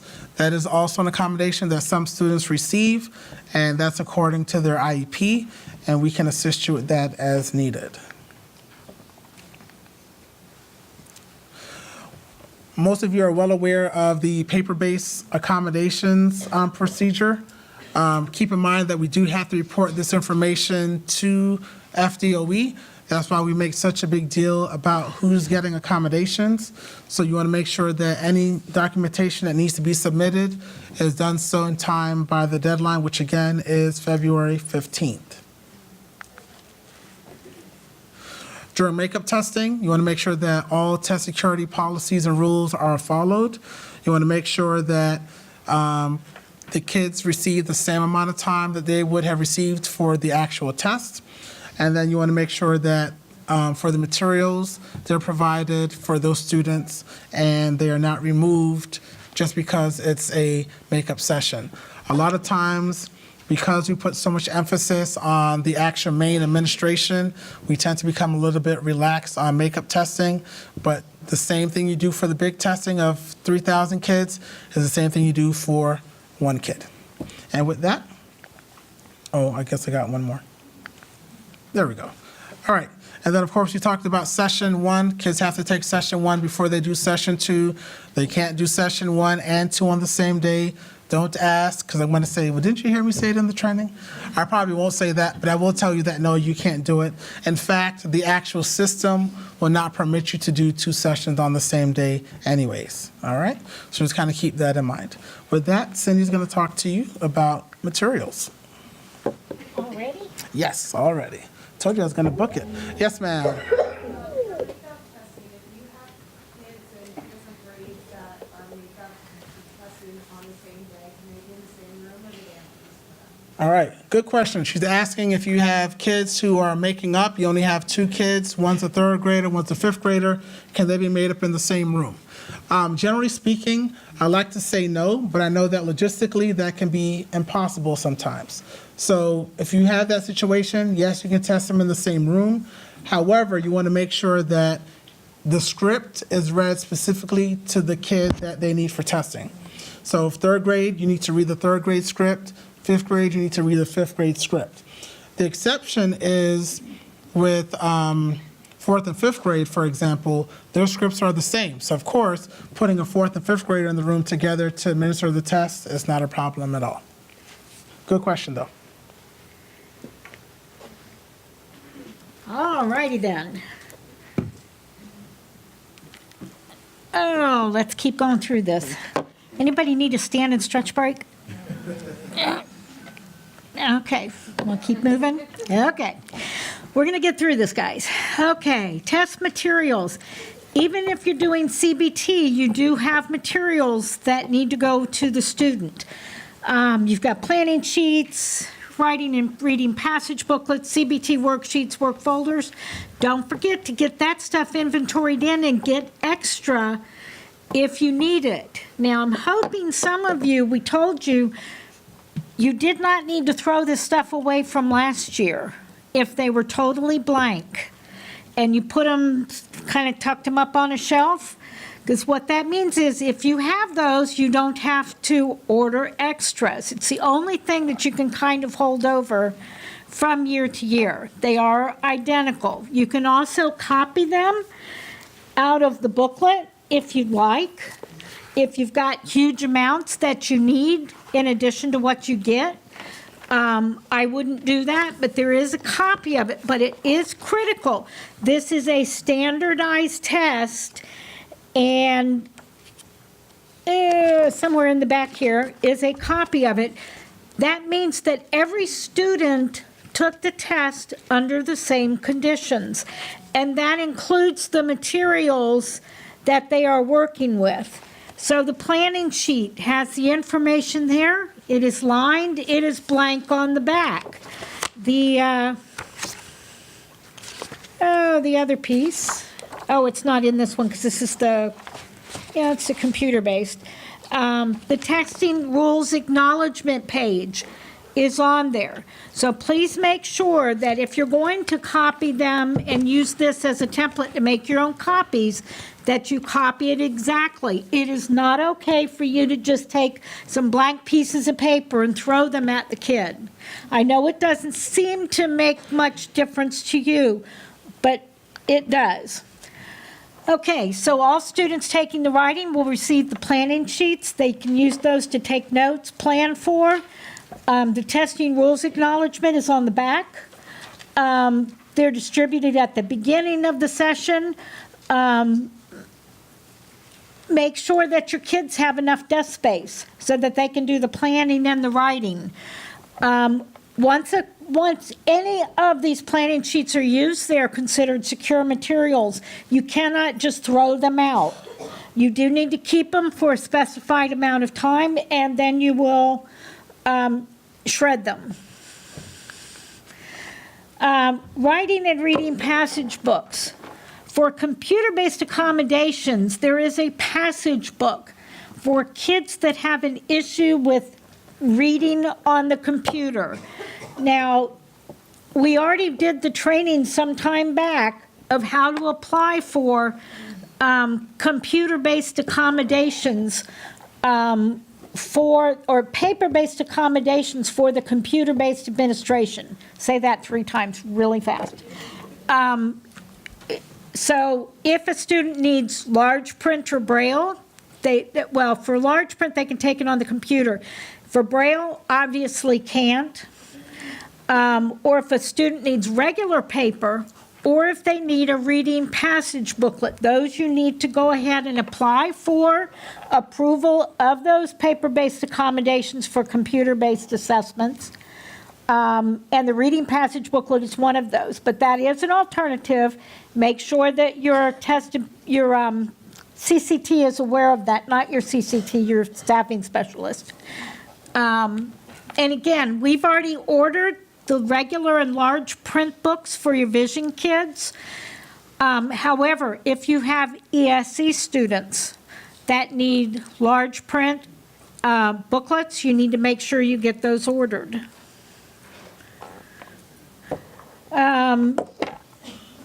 Again, the writing passage booklets and the reading passage booklets only have the passages. They do not have the prompt in them, nor do they have space for the student to write. That will be done on the computer. If you have those, it's very critical that you have the correct version of the test, and there's further information in the manuals about that, so that what's on the computer matches the booklet that they have. Students can write in those booklets. And again, for all booklets for the materials, the sections, the different sessions of the test are sealed so that they can't get into them until their allotted session. Again, passage booklets are secure materials, very common sense. And again, we'll talk about returning materials in a little bit. CBT worksheets, again, distribute those. They need to be the actual worksheets. If you need additional, by all means ask for them once your writing material, once your worksheets get in there, and I believe those are coming with the manuals, right? Aren't worksheets with the manuals? So you should have already gotten a lot of them. Don't hesitate to order more. We already have those in stock, and we could go ahead and pull them. Do not wait until the day before the test and realize, I don't have enough planning sheets or I don't have enough work folders, and then you have to scramble and either make an emergency run down here, or you're going to have to get on the printer, which I know for schools is getting to be a big thing, especially with towards the end of the year where budgets are starting to get a little squirrely and tight. And your principal may not want you to make 300 copies of, that. So just be aware that do those kinds of things ahead of time. I know you think, oh, I've got 3 weeks, I've got 4 weeks, 5 weeks before that happens. Trust me, if you've got that material in hand and know that's something you don't need to think about, there's no emergency run down here to the ELC, which for some of you is a little bit of a hike. Okay? So please double check those and make sure you've got all of that stuff in hand as soon as you can. Again, once they're used, those work folders, worksheets, all of those are secure materials once they're used. Now, if they are not used, they are not secure materials. You may keep them. So if you have them from last year, you may use them. Or if you have a lot of additional ones from the end of this year, just find a little spot on the back on a shelf and put them. And that way you've got extra for next year. And chances are you'd never need more from us. Okay, again, the work folders are distributed to the students at the beginning of each math and EOC section. Each student must be given a new work folder for each math and EOC test session, with the exception, and again, this is where reading the manuals cannot be overstated.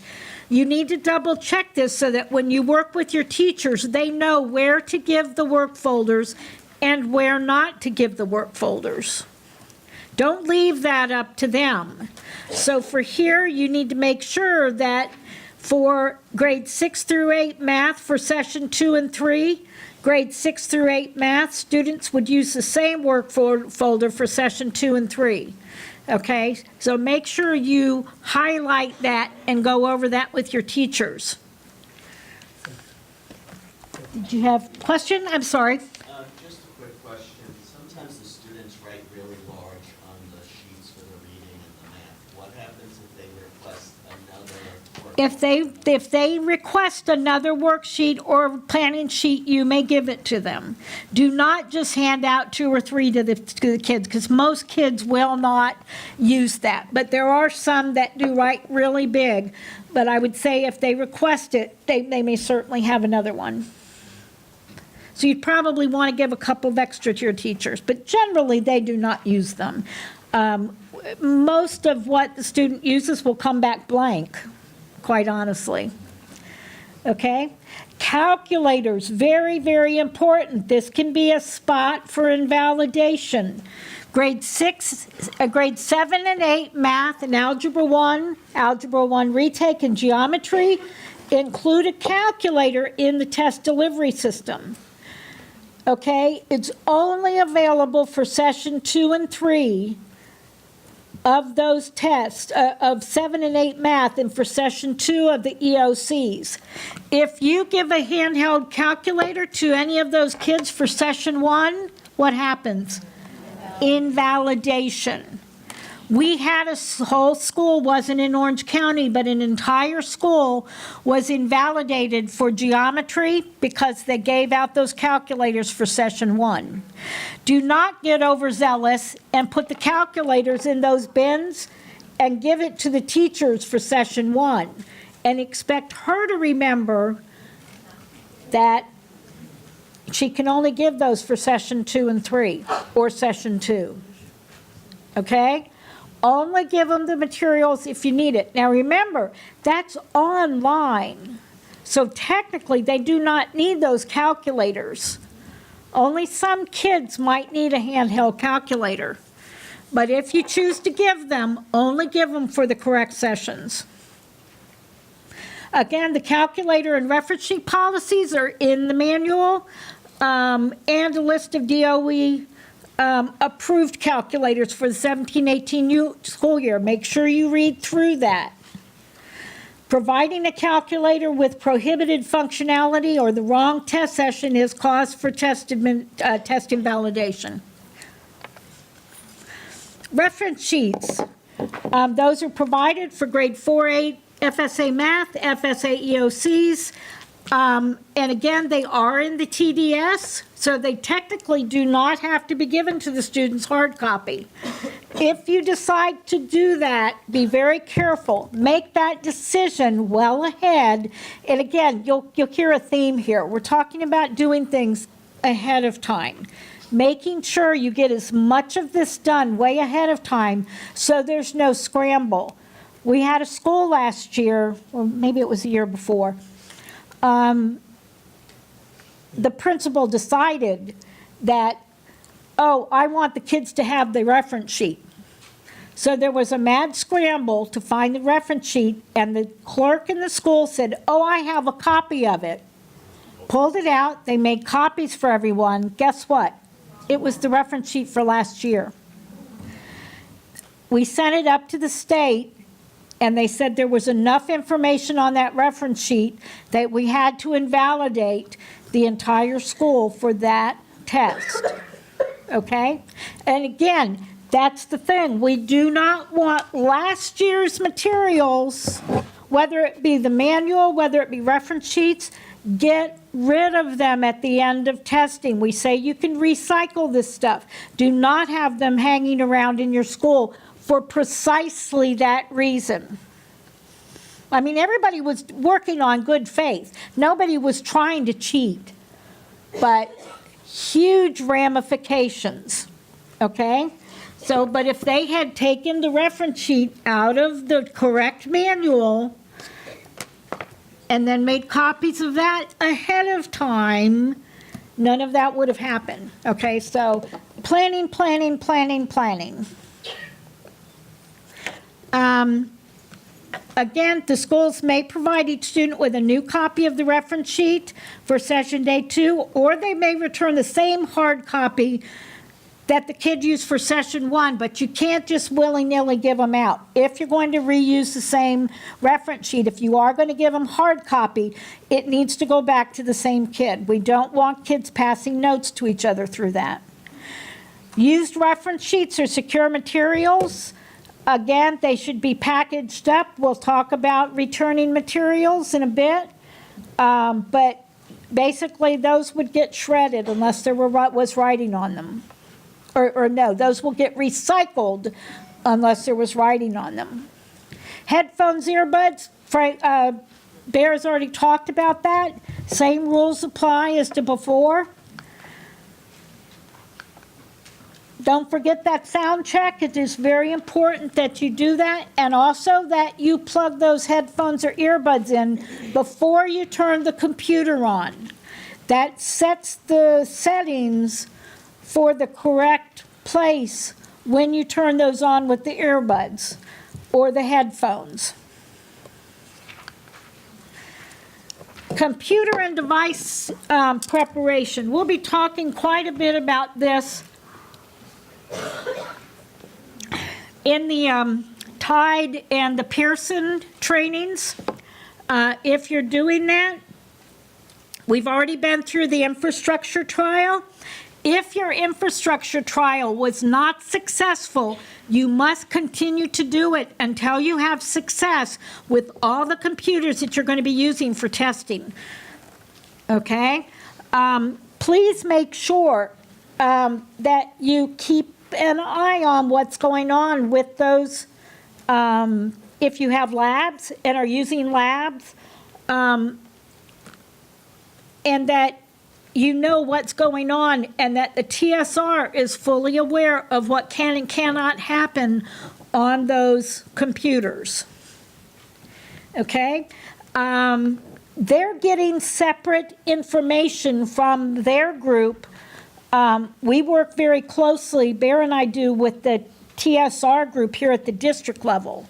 The folks that they work with and get all of their information, rather like what we give our information to you. The TSRs work with their district admins. And so a lot of the information that's coming down about prepping those computers and making sure they're ready is coming down from their group. So make sure your TSR is in communication with them. Okay, test tickets. Again, we're talking about the computer-based test tickets. We'll be talking further about some of this stuff during the TIDE training, but each student must have that ticket to log in to the computer-based assessments. They are generated in TIDE, and we'll be going over a lot of specifics about how to print these out, so don't get too caught up in that. I do want to point out that if you look right in the middle of that page and it says FLE ID, we are only using those state ID numbers. If you use the District 4800 number or the Social Security number, it will not take it. It will not match up to that student. And just so you understand the interconnectivity of all of this, if the student doesn't match up to their FLE ID, it probably will not generate a report for them. If it does, it would be blank. They will not count for your school grade because they have to match up to that FLE ID, and that's what they're matching them on. So it also may not print out on the reports for a teacher's VAM. Okay, so it's very important that you pay attention to these because, again, there's ramifications down the road if you don't do it this way. You think, oh, well, they'll figure it out who it is if I use the 4800 number. Well, who's going to figure that out? TIDE, the people up in there, or the contractor that they've contracted, and they're probably sitting up in Michigan or Minnesota. They don't care about our kids. They are an independently contracted group of people to score this. Do they have a vested interest in finding out who that kid is and making sure the right number is on their document? They don't. Guaranteed. Bear and I care, but we're not going through, what, 100,000 test books and answer sheets? We can't look at all of those. So it rests on you guys to make sure that you get that information on there and it's correct. Okay? Because we're still getting occasionally the 4800 number on things or Social Security number, and it cannot be that. It must be that FLE ID number. Test tickets are also considered secure.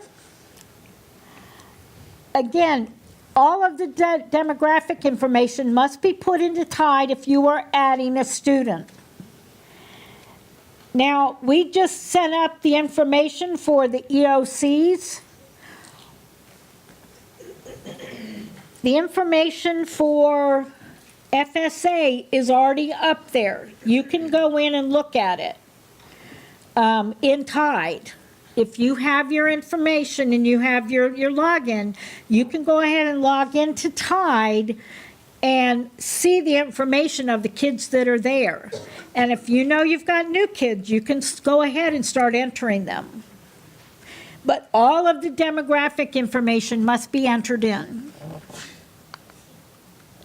Cindy, can I ask a question? As new students come in, are they automatically populated, or when's the cutoff? You need to add them in. That's what we just said. That's you've got to enter the new kids in. The problem with us continuing to populate, if you made any changes or as you work with the system, if I send a new file up, it wipes out everything you did. So we can't just keep sending up new files. That's why you all have to do that piece of it, because we had asked that it not do that, and we're going to continue to see if they will figure out a way for us to populate so that we could at least get the new kids in there, but right now it wipes out everything that you may have done previously. Is that as of October? Yes. As of October? When did we send that one? No, it was November. November? Actually, now that I think about it, it was right before we went on winter break. Yeah, so it's not horrible, it's just January. The other thing is that our system does not hold the accommodations, so you must put in accommodations for your ESE kids. Okay, don't forget to get that done. And now that I'm saying that, I will put something out, but now that I say that, I think I sent a new file up in the middle of January because I think we did have a problem with the ESE kids not being included.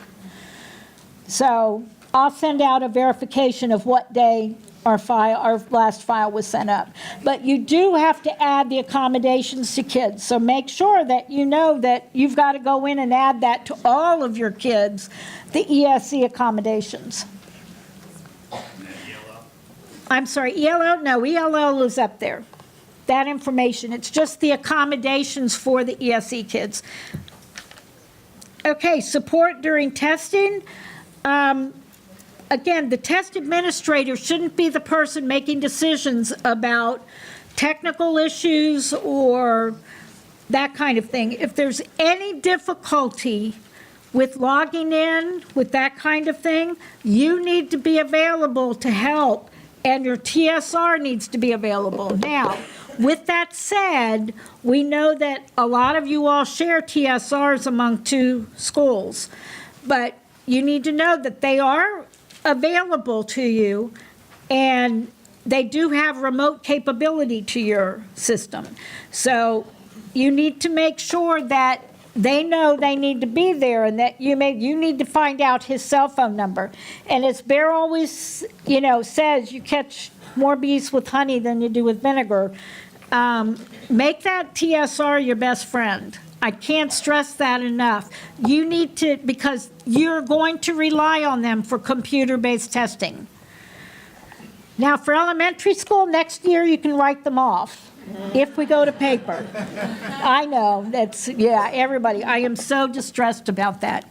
But just be aware that right now, they are your best friend, and you need to make sure they're available, and you need to make sure they're on your side, and that they're your friend, and they're not doing it because you're holding a book over them, threatening to hit them over the head if they don't do what you say. They really do need to be on your side for this. Again, use the school assessment coordinator checklist. We're going to go through that in just a bit. We're going to go through that right now. The responsibilities you have. If you go through that checklist, which is in the manual, again, it's in this handy-dandy manual. If you go through this and you check off all those things on that checklist, you will have gotten through all the things that you need to do. Now, a lot of these are things we've already talked about, but I just wanted them all here so you could see them. Again, work with your district assessment coordinator, who's just a lovely person. Really, she is. To ensure that all of your test administrators have active usernames. That is your responsibility, and we will be talking to you about how to add your test administrators into TIDE for that. We'll be talking about that in the TIDE training, so you'd want to hang loose on that one. Test administrators should have access to those guides. We talked about that. Again, ensuring that all students are uploaded. We've already talked about that, and we'll give you that date when we talk about TIDE and how to do that, how to add those kids. Again, verify that student eligibility is correct in TIDE.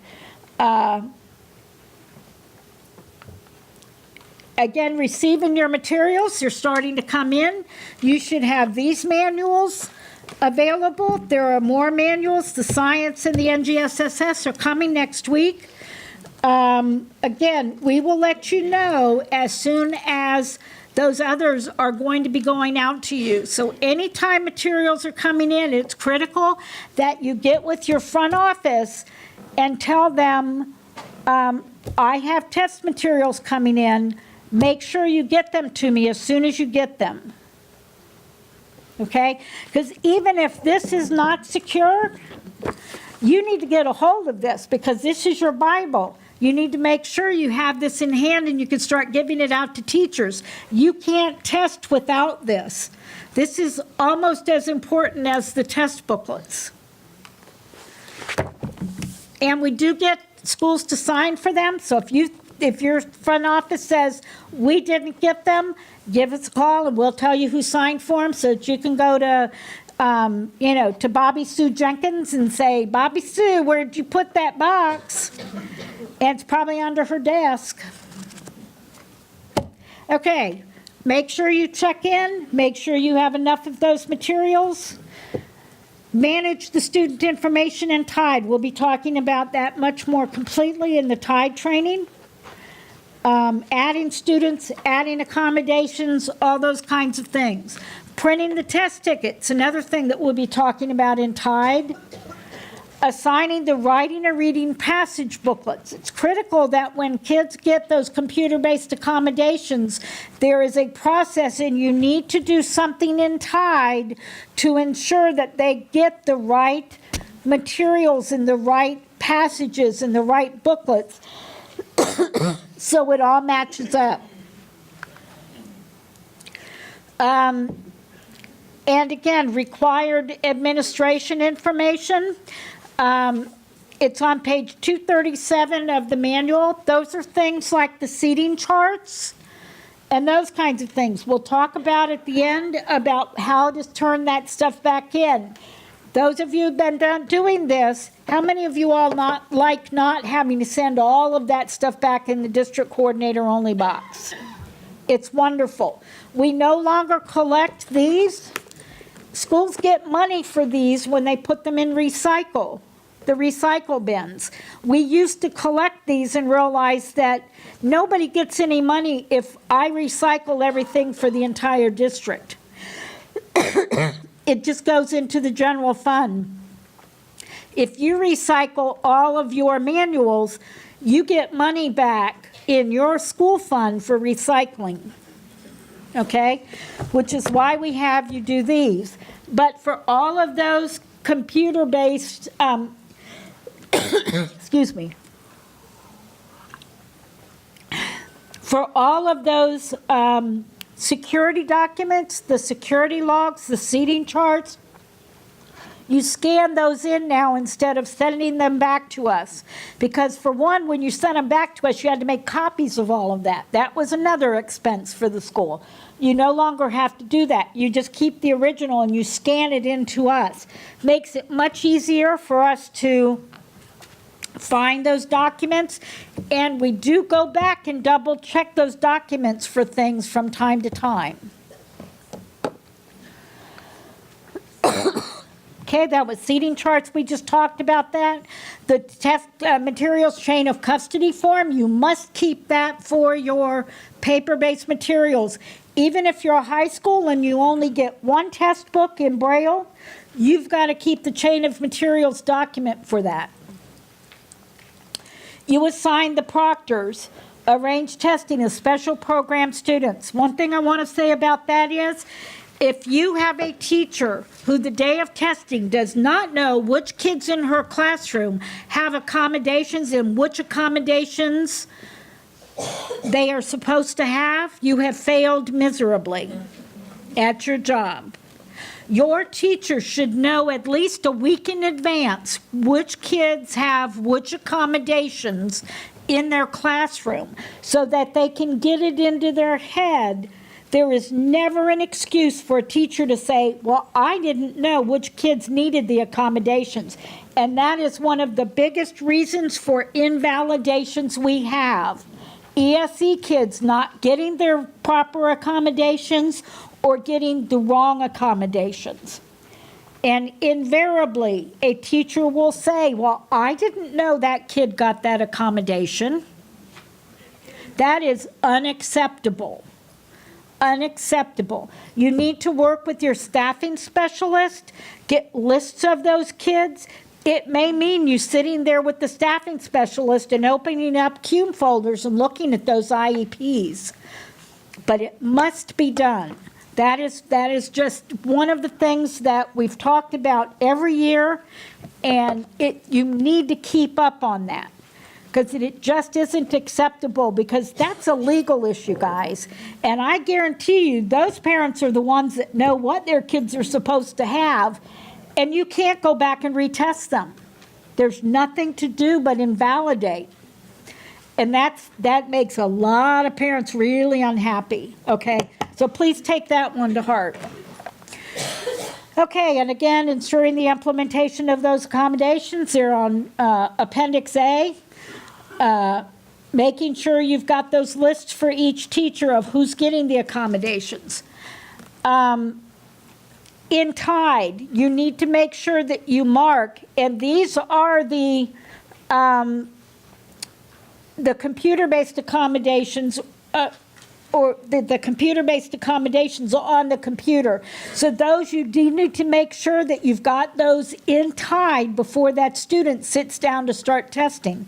Because if you don't, they will not come up. The text-to-speech, or if it's a vision student or a hard of hearing student that needs the American Sign Language. I'm going to get through this, I promise. It's allergies. That they will not come up if you don't have them assigned correctly in TIDE. And again, we'll be talking much more about this in the TIDE training. Meeting with your technology coordinator, we've kind of gone through that. Prepare the test settings, computers, and devices to make sure they are all set. Even though you've gone through the infrastructure trial, I would do some double checking before test day. You want to make sure everything is absolutely set up correctly. So I would go through and spot check a few, do an infrastructure trial on one or two of the computers in each group or each room, just to make sure it looks like they're still working properly. Double check everything with your TSR. Again, planning, double checking will make your day run so much smoother. This is where OCD is not a problem. It is absolutely a gift this time of year. I've been trying to see if I could catch it just for a little while, because I am so not OCD. I've learned to figure out how to do what I do in spite of it, but I am definitely not an OCD kind of person. Okay, again, preparing the settings, preparing the rooms, making sure things are working, that you have visual aids in the classrooms, either covered or taken down. All computers are verified. Before each test session, the test administrator should launch the secure browser on each computer or device. Again, you were responsible for training all those test administrators. Kathy, how many trainings of mine have you been to? 20? She's been going for years and years and years. She comes every time. You have to make sure your teachers come to training every time. Now, I know you've got a teacher in there that says, I've been doing this since, forever. I know how to do testing. I don't need to sit through your training. Yes, they do. It changes. I read this manual every time, and I always kind of pick up on something new. I guarantee you this is not something that most people keep in their head. It's very sad that I can tell you what page most stuff is on. The minute I retire, it will be gone, I promise. But, teachers do not hold this in their head. They are required to come to your training. If they don't, they will not be sitting through and being a test administrator. It is critical that you go through and that she goes through the training. And if she says, I don't have to, you give her my number. Bear says, I'm the nice one, but when it comes to that, I'm not very nice. She needs to go to training. Everybody does. It keeps everything on the up and up, and if something goes wrong and she's been through training, then you're off the hook. Something goes wrong and she didn't go through training, it's going to come back on your head, not necessarily hers, for not making sure that she went through training. Again, overseeing the preparation, you need to be available. You need to talk to your principal if she's dumping all kinds of stuff on you right before testing. If that becomes a problem, give me a call. We have worked very well with some principals if they're giving you a whole lot of stuff. And I know that's a real fine line about, well, so-and-so doesn't want to do that because she's got testing.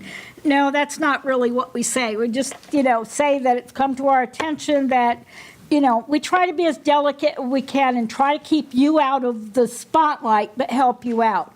But the bottom line is that this is a huge job, especially when we get right up to testing. And if you're feeling overwhelmed, give us a call. If you just need to vent, give us a call.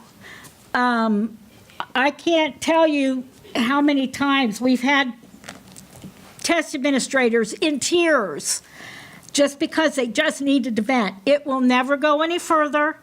Nobody knows better what you're doing and going through than we do.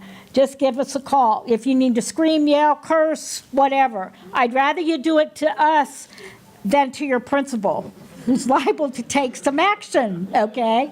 May not appreciate it. Sometimes they're fine with it, but sometimes not. So never hesitate to pick up that phone. Truly, truly, truly, we mean that.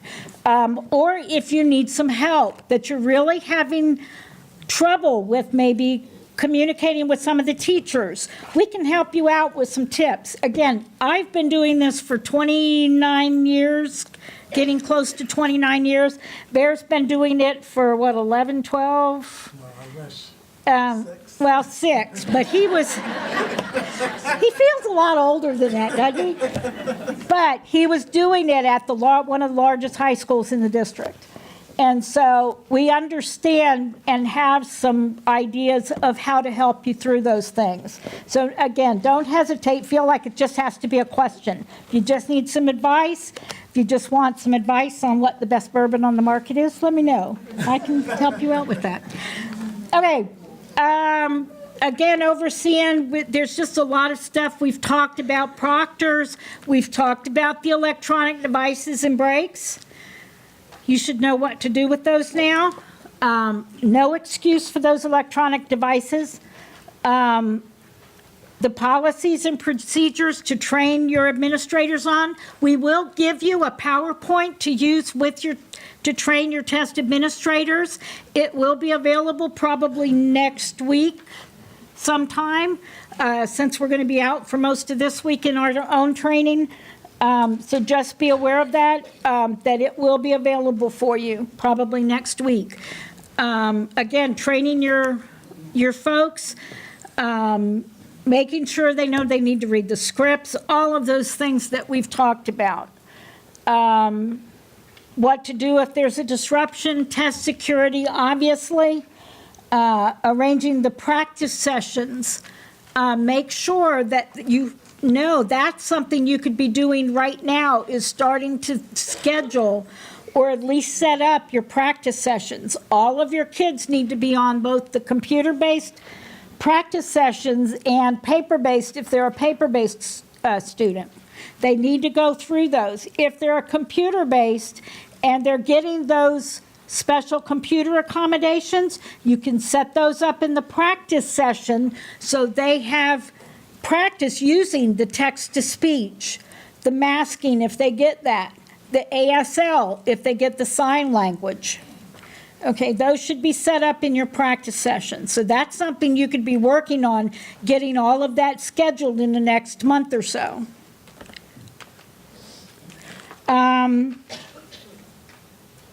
Again, how to set up those practice sessions, distributing test materials, supervising, we talked about it. You as the school test coordinator cannot be giving tests on the big test day. Now, you can do makeups, but you should not be the person. You should not be in that testing room. You need to be overseeing. You need to be there to take a phone call if the test administrator has somebody melting down in their classroom so that you can get another person down there to get that kid out of the classroom. Or if something happens, you need to be coordinating if you have a fire drill in the middle of testing or the fire alarm goes off.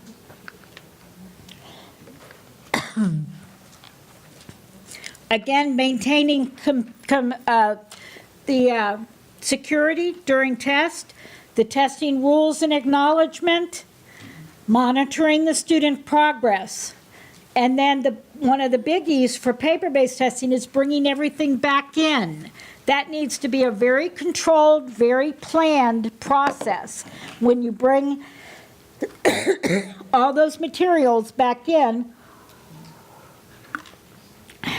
and again, you touching base with all of those folks once testing is over, not at the end of the day, but once those sessions become over, so that you know that everything went off without a hitch. And then after that, you've got to think about your makeup sessions, making sure you know who needs to be in those and who doesn't. Receiving materials after testing from your coordinators. Updating the student information if students, if you have any invalidations, if you need to update the accommodations for any reason. All of that is in the Tide User Guide. We'll be discussing that later. Invalidating the test. Again, all of those are in the manual, and if you go through and you've got yourself some sticky notes about those, you'll have it. You can always give us a call, but I can guarantee you this is quicker. I mean, we're there if you don't understand something that's in here, but if you get this, it really goes through step by step in how to do some of those processes. And we will be talking about them and going through them in training. Again, recording the accommodations for them, and then preparing the materials for return. I can't stress to you, again, when you do something wrong, it has ramifications, even for returning the material. Guess what happens if you get some to-be-scored books put into the box with not-to-be-scored books? Chances are that, well, I can tell you, they will go to a different place because there's different warehouses taking them in. If you think about all of the districts in all of Florida, all of the to-be-scored stuff goes somewhere, and all the not-to-be-scored stuff goes someplace else. How long is it going to be before they open up those not-to-be-scored boxes, and then they find those to-be-scored? Guarantee it's after school grades come out. Were those counted in your school grade? Might they be available for VAM? Maybe, maybe not. Okay, that's a huge ramification, guys. So even things like returning the materials, you've got to pay attention and get them in the right boxes. Please pay attention. Ask questions. I don't care if you call me 5 times about sorting that stuff out. Is this to be scored or not to be scored? That is the question, right? But truly, I'd rather you ask than do it wrong, because guaranteed if you have to go to your principal to tell them that there were one classroom got put in the wrong box and they're not going to be counted for the school grade and there were 10 gifted kids in there, that's going to be a real uncomfortable conversation. Don't have it. Do not have it. Okay, the district coordinator only box. This is the box that we no longer get. Some of the materials that are not secure will be recycled, and we'll be sending you out additional information as it gets closer to your returns. We're going to make up a little video about separating stuff out so that you can watch it right before you do it so that you know. And then the rest of it gets scanned in or saved at your district until scores come back in. But just be aware, this is a very important part of the process. Do not overlook it or, think that, oh, this is going to be easy. I just throw them in the boxes and send them back. Not that easy, okay? We do not get a district coordinator only box. Write that down. No DAC box. We don't get anything back from you. It either gets recycled or it gets scanned in. And it's important that you know which is which. And we will be communicating as we get closer to that part. And just a word about appendices. We're not going to go through all of these, but every booklet, the appendices is identical in the back. A is accommodations, B is help desk. In the paper-based manual, there is a section about returning paper-based materials, which is C. In this one, C is the Florida Security Statute rule. D are the perforated signs, forms, and signs. Now, it may have another one or two appendices, but all of these are the same, and they're in the same in every state manual. They're always in the back. It really helps to become familiar with where things are in this because they're the same for every test that we have. Again, A are the accommodations. Everything's in there. If it were me, there's two documents. One is there's a document called Florida Accommodations for State Tests. It went out to ESE folks. It's also on the portal. I would make sure I copied that for my CCT and any teachers that have ESE kids. I would also copy the part about ELL kids accommodations. It's in there. And then there's also the manual. The accommodations are in that section A. B is the help desk. You need this for computer-based testing. Gives you the number directly to AIR, AIR, or Pearson, if you're using the Pearson platform, which elementaries do not. If you hear me say something about Pearson, ignore it. The test security statute and rule. Hopefully you've got this memorized. Only kidding. It's in, but it's always in Appendix C. And Appendix D are all those perforated signs if you need them. You may pull them out. You may copy them as needed. Okay, and with that, we're really getting close to the end, guys. Hang in there. And I'm going to turn it over for the last section to Bear to talk about science.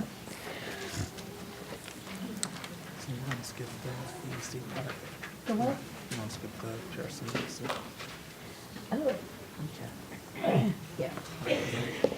All right, I'm back, guys. So we're going to talk about grades 5 and 8 statewide science. It's green. I don't like the color green. As we mentioned before, the manuals will begin delivery this week. Make sure that you review the manual as you mentioned before. For 5th grade, there are 2 days, 2 80-minute sessions. For 8th grade, there are 2 80-minute sessions, but it's only on one day. If you look closely at our testing calendar, you'll see the differences between the two tests. Something that's new for science is that there's no longer a document count form. Before, for Pearson or NGSS-based tests, we require the document count form, but it wasn't required for the FSA tests. It's now the same. There's no document count form. The next thing is that we've also already talked about. FLEID also is only acceptable on the test, so you want to make sure that that's what you use for your students' demographic information. And there's also no document count forms for science either. You can now print labels for the Pearson Access next test, and we'll talk about that in the training. Generally, our trainings for Pearson Access next are geared largely towards the secondary schools. But now that you have this ability, we recommend that you also attend that training as well. Those will be paid. Yes, they will be recorded, yes. The not to be scored labels are white instead of being yellow. The yellow labels are being confused with the other tests, so to make sure that that is not happening, they're only using the white labels for not to be scored materials. If a kid leaves during the test because they have a doctor's appointment, etc., they are not allowed to come back. So if you know that they need to leave for a doctor's appointment or for some other reason, we recommend that you not test them at that time and have them come and test on the makeup day. We already talked about chain of custody form in Appendix C. We've talked about training your test administrators and proctors, et cetera, and make sure that they have the rightful documents for testing. We've talked about testing your Florida Virtual School kids. The same applies for your private school kids and so forth like that. Results for misplaced to be scored test materials that are not returned on time will be returned during late reporting. As Cindy said, that will be long after school grades are released. Sometimes in August, September, even October, we're still getting late testing scores from the spring. So if you don't want to wait that long to get student scores back, make sure that you put them in the right box and label them accordingly. The administration schedule can be found on our IMS page as well as the Avocet site, which we'll talk about at the Pearson training. Make sure that you adhere to all the policies and test during the times that you're supposed to test. As Cindy mentioned before, accommodations are in Appendix A, just like for the FSA manuals as well. And then, of course, you want to make sure that you have the students' materials ready in advance of testing. We do have large print and Braille materials available for your students as needed per their IEP or 504 plan. And then, of course, you want to make sure that you're providing your ELL students with their rightful accommodations, which, of course, in this manual will be on pages 88 through 89. For makeup testing, as you mentioned before, the same security policies apply. Kids can't take, especially on the elementary level, they can't do session 1 and session 2 on the same day, so don't ask. Teachers should not be keeping test booklets in their classrooms overnight. Everything needs to be returned to you each day so that you can be accountable for them and also store them appropriately. Okay? If a kid is absent, they do session 1 first. If they're elementary, they take session 2 on a different day. If they are middle school, then they can do session 1 and session 2 of the statewide science, just in case anybody's not paying attention. 8th grade, science only, they can do both sessions on the same day. That is the only test where that will be the case. Sample test materials are available via this link, which you have in your training. It's very long, so of course, if I try to tell you what it was, you wouldn't remember, but just circle it in your handouts, or if you have the PowerPoint downloaded, you can click on the screen. Full function calculators must be provided for your 8th grade students. Long ago, there were something called an FCAT calculator. Some schools still have them. If you don't, then you need to get some. All right, they're just 4-function calculators. They're about yay big, and that's all that can be used. They can't use scientific calculators for the science test, so just kind of keep that in mind. 5th graders, this is also very important. We're going to get a phone call about this in a couple weeks, and I'm going to say, no, they cannot. It doesn't matter if they have an IEP or 504 plan, a 5th grader cannot use a calculator on the science test. All right, calculators are only for grade 8 on science. The 8th grade test also has the periodic table. Make sure that that is made available for your students, and that once the students write their name on the periodic table, just like a reference sheet, it now becomes a secure material. All right, Kids can only use them for the actual test. And then when you're done, you'll store them. They don't get sent back to us in our TDM guide, which we'll talk about at our TIDE and Pearson Access Next trainings. We'll talk about how long to store those and what to do them after you are done. Student demographic information, of course, is a little bit different on the NGSS tests. This does still have the bubbles, but if you have a pre-ID label, there's a lot less for you to have to worry about filling out. As we talked about with the FSA manuals before, make sure that the pre-ID labels are correct. And of course, if you need to make any corrections, you can now print new labels for your students. Make sure that if a student's test does not have a label, you print one because they will not process it without a label. This is the information that will need to be gridded on the test booklets, primary exceptionality, whether or not they're receiving accommodations, or if they are a 504 plan student or an ELL student. This other information is what's on the label, so it doesn't need to be gridded. So just make sure that it is accurate, as you mentioned before. Make sure that kids fill in the proper boxes if you're doing it on the booklet, which of course we recommend that you don't let them do that since you're going to be printing a label anyways. Once they have the label, you're good to go. If they haven't been bubbled correctly, it creates issues that you don't want to have to deal with. So just put a label on it and make your life easy. We talked about the fact that you can print them. We'll talk about how to get the appropriate labels, as well as the procedures for printing those labels for your students. Again, and this actually happens more on the science test than any other test, make sure you put the labels in the correct space. Make sure you put the labels in the correct space. Make sure you put the labels where it says, put label here. Do not put them over the barcode, because a lot of people do that. That is a nightmare that you don't want to have to wake up to. Put the labels where it says, place label here. All right, y'all laughing, but I promise you, I'm going to get a phone call. I'm going to get a phone call from someone. And usually it's not always the test coordinators. It's someone who is wanting to be helpful, who comes in and says, oh, I'm going to help you because I know you worked so hard. Yeah, no, just let me do it and you'll be fine.